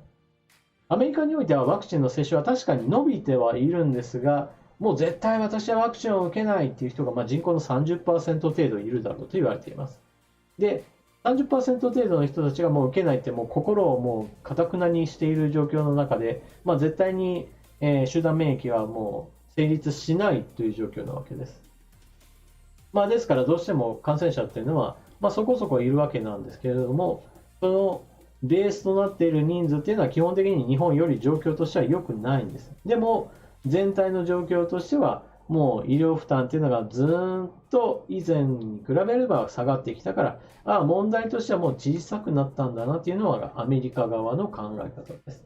で、問題が小さくなっているっていうのは、まあ、感染者数がいても重症者数が減っているから、まあ、ベッドが空いてきたなっていう状況を見て、まあ、あとはかかるかかからないかはそれこそ個人の自己責任のレベルの話だよなっていうふうに、まあ、アメリカ人が考えるようになってきたと。で、そうなったら別に普通に、まあ、スポーツやるんだっても観客普通に入れていいでしょうっていうのが、まあ、アメリカ側の考え方です。で、アメリカだけがそうかって言われると、ヨーロッパではサッカーの試合なんかが行われて、そこにもお客さんみんなわーっと入ってます。もう彼らにしてみれば、いや確かに感染者数いるんだけれども、ワクチン打ってるでしょ、みんな。そして、まあなんだかんだ言って病院結構空いてるじゃん。まあ、あとはかかるかかからないか、もうみんな個人の責任だよみたいなところで、まあ結構話が広がっていて、確かに気をつけなければいけないっていうのは確かなんだけれど、じゃあ観客入れるなっていう話になっているかっていうと、そういったわけではないというところですね。最悪期と現在の状況、そして今後の動きっていうのを見ていくと、それほど、まあ、今は悲観的な状況ではなくなってきているっていうのが今の状況ですね。だから今後気をつけないといけないのは、感染者数がいくつなのかではなくて、重症者数がどのくらい発生しているのかっていうこちらの方を、まあ、数値としては追っていくべき、まあ、そういった状況に入ってきていますね。だから感染者数が多かったとしても、重症者数がほとんどいなくて病院のベッドがガラガラだったら、もうそれは、以前ほど気をつけなくていい状況になりつつある。まあ、そういった情報のちょっと見方を変えてくる必要がありますね。はい、といったわけで、まあ、以前と状況が変わってきたっていう、これことによって、その対応も変わるようにしないと、私たちは世界から、まあ、取り残されてしまう。まあ、必要以上に気をつけて、日本経済だけがメッタメタになって、多くの、失業者が出てしまう。そしてそれによって、まあ、関連死が増えてしまうっていう方が、まあ、むしろ状況としては悪いですよね。AGT さんの書き込みをご紹介します。上川さん、こんばんは。中華共産党が放射能事故を隠し、フランスの会社にばらされ、またまた恥の上塗りをしでかしました。さらに G7 で日本の処理水風刺が描いてアメリカに笑われてしまった。中華共産党の末路について私はそう遠くないと感じています。上川さんはいかがお考えでしょう？はい、というわけで AGT さんの書き込みです。まずは、前半部分、中国共産党が放射能事故を隠してっていう部分は、ちょっとその前に、別の方の書き込みに答えたんですけど、基本的には中国共産党としてはそんな事故など発生していないという全否定から、次に反撃として、これは中国共産党を貶めるためのプロパガンダという反撃に切り替え、そこからその先、さらに批判されると、いや、事故はあったんだけど、その事故っていうのはあくまでも、いや、公表する程度じゃない日常的なレベルだっていう話へと切り替える。結局、隠蔽体質っていうのがもろありますよっていうのを表明する事故でした。そういったものは結局、中国の一つ体質として、連綿と続いていることを表しているわけですね。じゃあ、AGT さんの書き込みのその後ろの部分、中国共産党のその末路について、破局がそう遠くないと、破局とは書いてないわけですが、破局はそれほど遠くないと感じていますと、AGT さんは言われているわけなんですけれども、私はそれほど甘くないんじゃないかなと思っているところですね。というのもですね、政治指導者たちっていうのが、どこまでやるかっていうことを考えたときに、北朝鮮をちょっと思い浮かべてほしいんですけれども、国民経済が破壊されたとしても、それでも彼らは北朝鮮の体制っていうのは崩壊はしていません。っていうのを一つ例として考えてほしいんですけども、天安門事件の時のように国民の命のことをもう全然気にしてないよぐらいのレベルの人たちにしてみれば、中国経済がこの先、例えば崩壊したとしても、じゃあそれによって自分たちの政権も手放すか、そして国民がそれを許さないように行動できるかっていう問題になったときに、私たちの感覚ではない、もっと巨大な悲劇の末に中国共産党が残る可能性っていうのは、私は十分にあると思っています。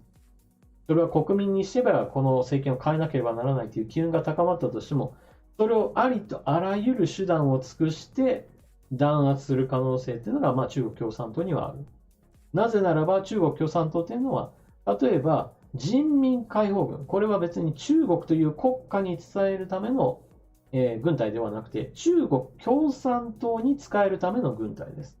だから中国国民っていうものを敵に回したとしても、中国共産党を守るためには国民に銃を向ける。そういった基本姿勢がある限りは、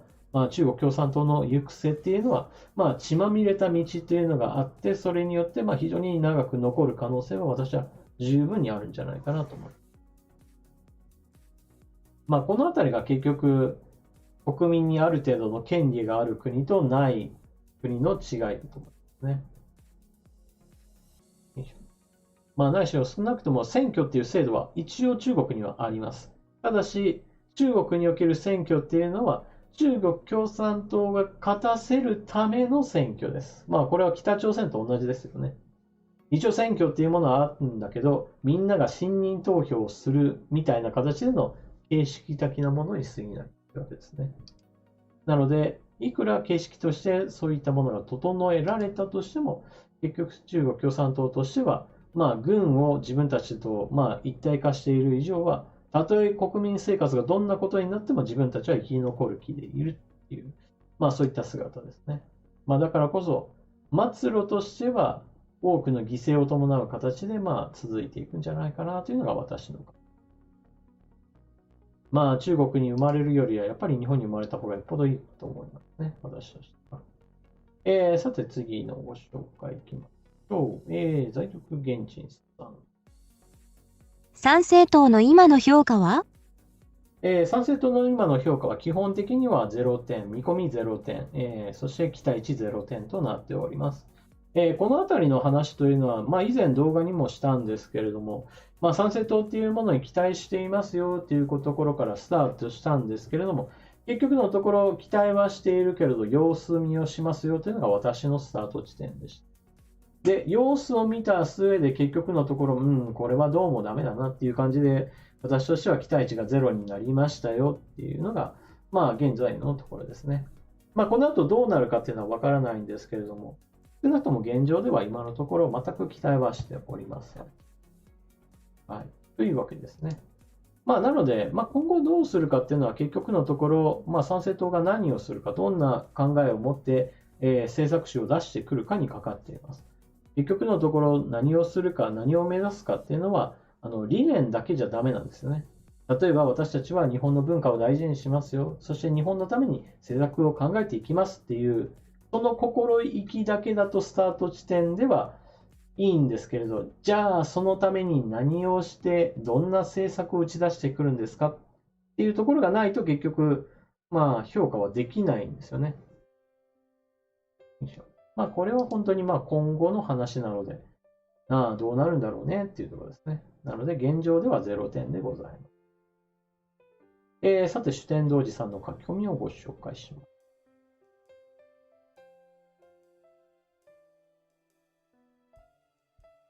静岡県民です。6月20日は静岡県知事選挙です。私はすでに期日前投票にて投票しました。現職の静岡県知事は共産国へのつながりがネット上で取り沙汰されています。私はそのような人は静岡の県知事としてふさわしくないと思います。自民党推薦の候補者について考えてみると、彼もリニア計画について懸念される大井川の水源について水資源は守るとの発言をされているので、私は対抗候補者を支持してます。しかし、地方自治体の首長を選出する選挙では、よほどのことがない限り、現職が当選することが多いですよね。大体において、県知事が変わるときは、現職が引退したいといったときが多いと思います。上川さんの生放送の時間帯によっては、当選確実の知らせが出ているかもしれませんが、静岡県知事の当選予想をしていただきたいと思います。また、いろいろな実績を考慮せずに現職首長を良しとする日本人の国民性について、上川さんの思うところをお聞かせください。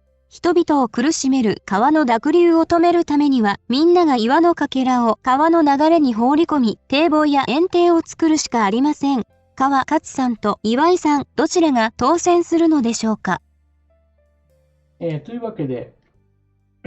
静岡県知事選の話なんですけれども、今日投開票日なので、私の生放送がもしも、今の時間帯ではなくて、例えば21時スタートの23時とか、そういった時間帯に放送していたら、その放送時間帯にどちらかが、当確出ていたと思います。開票即当確みたいな感じでも出る可能性もあるんですけど、そのぐらい、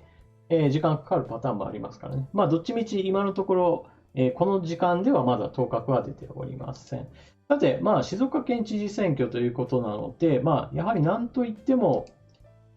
どこだったかな、用意した気がする。よいしょ。継続か刷新かということで、川勝さんというのはこれまで知事をやってきていますよ。ただし、この人がどんな問題を抱えているかって言われると、ポイントは2つあります。まず第一に、全国ニュースとしては、リニア新幹線のその経路に間があるので、この工事っていうのが水をもしかしたら枯らせてしまうかもしれないから、この工事そのものについては、待ってくれという話から、おそらくリニア新幹線はこの後5年から10年ぐらいは遅れるかもしれないという話になっております。こちらの方がまず全国ニュースなんですけれども、一方で全国ニュースにならない、どっちかというとネットの方は、その話だけではなくて、いわゆるこの川勝知事っていうのは、いわゆる親中派の活動をしていて、中国とのべったりなんじゃないっていうところが、一つ注目ポイントなわけです。ただし、こちらの方は静岡県の方があまり気にしているかどうかというのはちょっとわからないですし、また、全国ニュースにもなっているわけではないので、この話があまり大きな話題にはなっていないとは思います。で、四天王寺さんの言われているところとして、どうしてもですね、地方の県知事、都道府県知事、そういったトップの人っていうのは、例えば中央省庁で、いわゆる何々省のお偉いさんになった人が、地元の、例えば自民党に担がれる形で、さあ、県知事になりましょうみたいな、そういった立候補をしてくる形というのは非常に多いわけなんですね。この形になってくると、最終的に自分が辞めますって言わない限りは、なんとなくその人が現職で、当選し続けてしまうっていう、現象が起こるのも、やっぱりこれも地方の一つの特色だと思います。というのも、結局のところ、ある程度の組織にバックアップを受けた人に対して、それに対抗しようってなった時に、それに対抗できる勢力っていうのが日本だとなかなか育ちにくい状況だと。で、今回の川勝さんのその対抗馬としても、自民党の方から送られてきた人なわけなんですけど、じゃあそういった時に、じゃあ県民の人たちが、さあどう見るかってなった時に、どうせあの人東京から来た人でしょっていうところからスタートしてしまうわけですね。いわゆる地元叩き上げの人が地元でのし上がってきて、私、県知事やりたいですって言って、県民みんなでわーって盛り上がってっていうパターンではないので、どうしても川勝さんに信任するかしないかで相手方に投票するかしないかっていうところになってしまうんですよね。だからどうしてもね、厳しいと思います。そういったことをそもそも考えないで投票する人たちっても結構いると私は思うので、この地方の選挙っていうのはそういった意味では、あんまり情報が流れないんですよね。関心を持たないで投票しちゃう人とかも結構いますからね。で、どなたかが書かれていましたけれど、リニア新幹線こうやって何年も着工が伸び伸びになって完成が遅れてしまうと、技術的に古くなってしまうっていう問題は確かにあると思います。アメリカだとハイパーループって言って、もっと早く、高速移動できるものについて、イーロン・マスク氏が結構研究というか、ベンチャー企業を立ち上げてやってたりなんかもするので、確かに新しい技術についてはどんどんと取り組む時間ができちゃったっていうのはあると思います。だから、今のリニア新幹線というのは結局空気がある状態の中で走らせるわけなんですけど、もうどうせ何年も遅れるなっていうのがちょっと見えてきている状態なので、もうハイパーループにリニア走らせるぐらいな感じでも別に私は悪くないと思い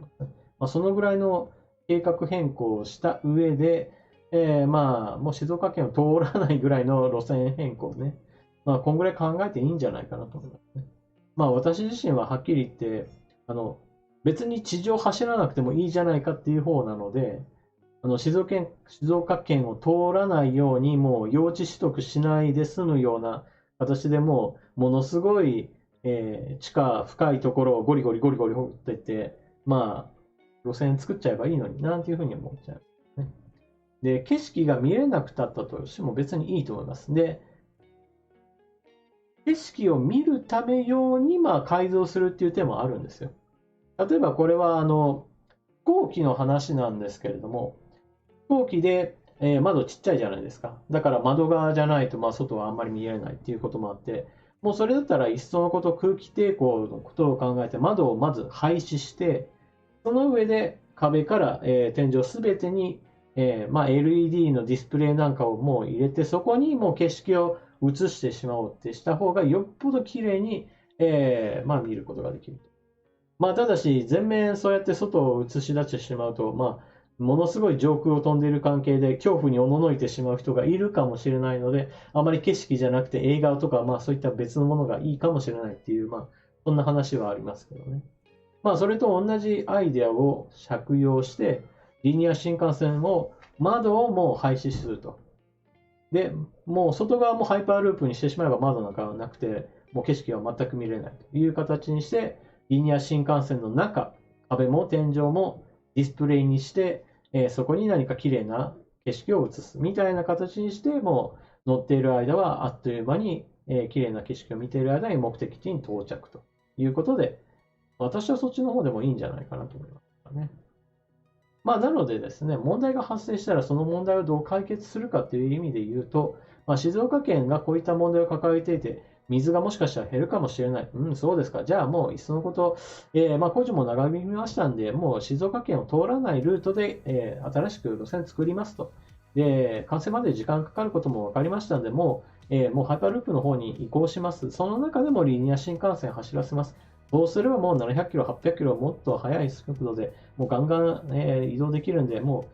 飛行機よりももしかしたらもうみんなこっちの方使うでしょうぐらいな感じで、新たな計画を策定するのも私はいいんじゃないかなと思いますね。何事もそうなんですけど、前向きに、問題があるんだったら、その問題を解決した上でより良いものを作っていくっていう、そっちの方向に私はシフトしていくのが、結局は日本のためにもいいんじゃないかなと思っております。というわけでですね、本日の、コミュニティの書き込みは、ほとんど、大方ですけど、大方。全部には答えることはできてないんですけど、あらかた答えることができたんじゃないかなと思っております。また放送中に書き込まされたものはありますか？ある程度のものはできたでしょう。そして、紹介できなかったものも結構あるわけなんですけれども、ある程度、ちょっと最近動画の数も減ってるんでね、動画を作っていかないといけないかなというふうにも思っております。なるべくですね、いろんなものが、動画も配信していかないといけないですね。というのも、選挙絡みの話で言うと、10月10日投開票っていうものに向けて、衆議院選挙戦が、進んでいますよっていう話なんかも流れていますけれど、私は衆議院選挙に出るっていう話は、以前からしてないわけなので、衆議院選挙は関係ないわけなんですけど、いずれはですね、っていうことで、政治家を別に目指してはいないんですけど、政治的な影響力を持つんだったら最終的には、やはり政治家を目指すべきだというふうに私は思っているので、そういった意味でも YouTube の活動を通して支持者を増やしていかねばと思うわけなんですけど、私自身は別に視聴者の人たちにいわゆるこびる発言というのは基本的にはしていません。基本的には私の意見を聞いて支持する人が増えればいいなという考え方なんですね。そういった意味でも動画をちょっと作っていかないとなと、最近のちょっと動画が少ないことに対してもちょっと危機感を持っています。はい、というわけで、6月20日、17時46分、結構な感じで生放送が進んでまいります。生放送はこのようにですね、本当に話題があっちこっち飛んでいる感じなので、これをラジオ感覚で聞いてもらえれば全然 OK です。生放送が苦手ではもうこんなもんやめちまえっていう書き込みも結構じゃないですけど、時々来るわけなんですけども、これはこれで別物として楽しんでもらえれば私はいいかなと思ってます。で、逆に言うと動画の方だと私はもう一方的に喋ってるだけなので、私の演説聞いてるだけだよっていうふうに思ってしまう人もおられると思います。なので動画の方ではちょっと苦手だなと思う人も逆に生放送の方に来てもらえるといいかなという感じで使い分け、してもらえるかなといいと思います。はい。というわけで、コミュニティの方を書き込みされた方も、そしてされなかった方も、今回のように楽しんでもらえれば、自分も次書き込んでみようかなというふうに思ってもらえれば、いろんな意見が集まっていいんじゃないかなと思います。ルニハニさん、ちょっとしか参加できなかったっていう、そういうこともあると思いますが、私自身は活動はもう長くやっていくつもりですので、別に今回だけで考えずに、次回、時間が合うときに来てもらえれば全然 OK でございます。私は変わらずいるので。エリエリさん、昼間結構いいと思います。私もそれは全然ありだと思っていて、夜になったらやっぱり人気の動画配信者や生配信されている方たくさんいますので、お昼の時間帯だと、あんまり他の方と被らないのでいいんじゃないかなとは思って。みつきますさん、生放送の方が集中できるんですよ。ありがとうございます。リアルタイムでこうやって応答ができるっていうのが何といっても生放送の利点ですよね。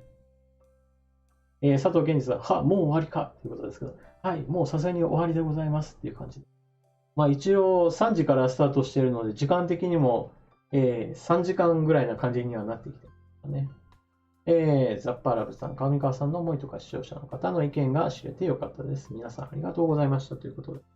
これは私の場合だと、どうしても動画だと一方的ですけど、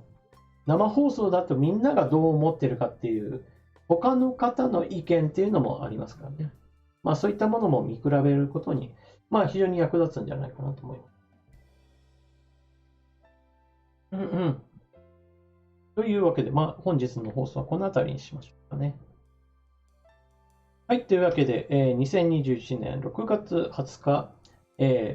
上川が行くわかるニュース解説、人事ニュースあれこれ、そしてコミュニティの書き込みへの皆さんへの回答、あれこれでございました。明日からはまた動画という形になって、週末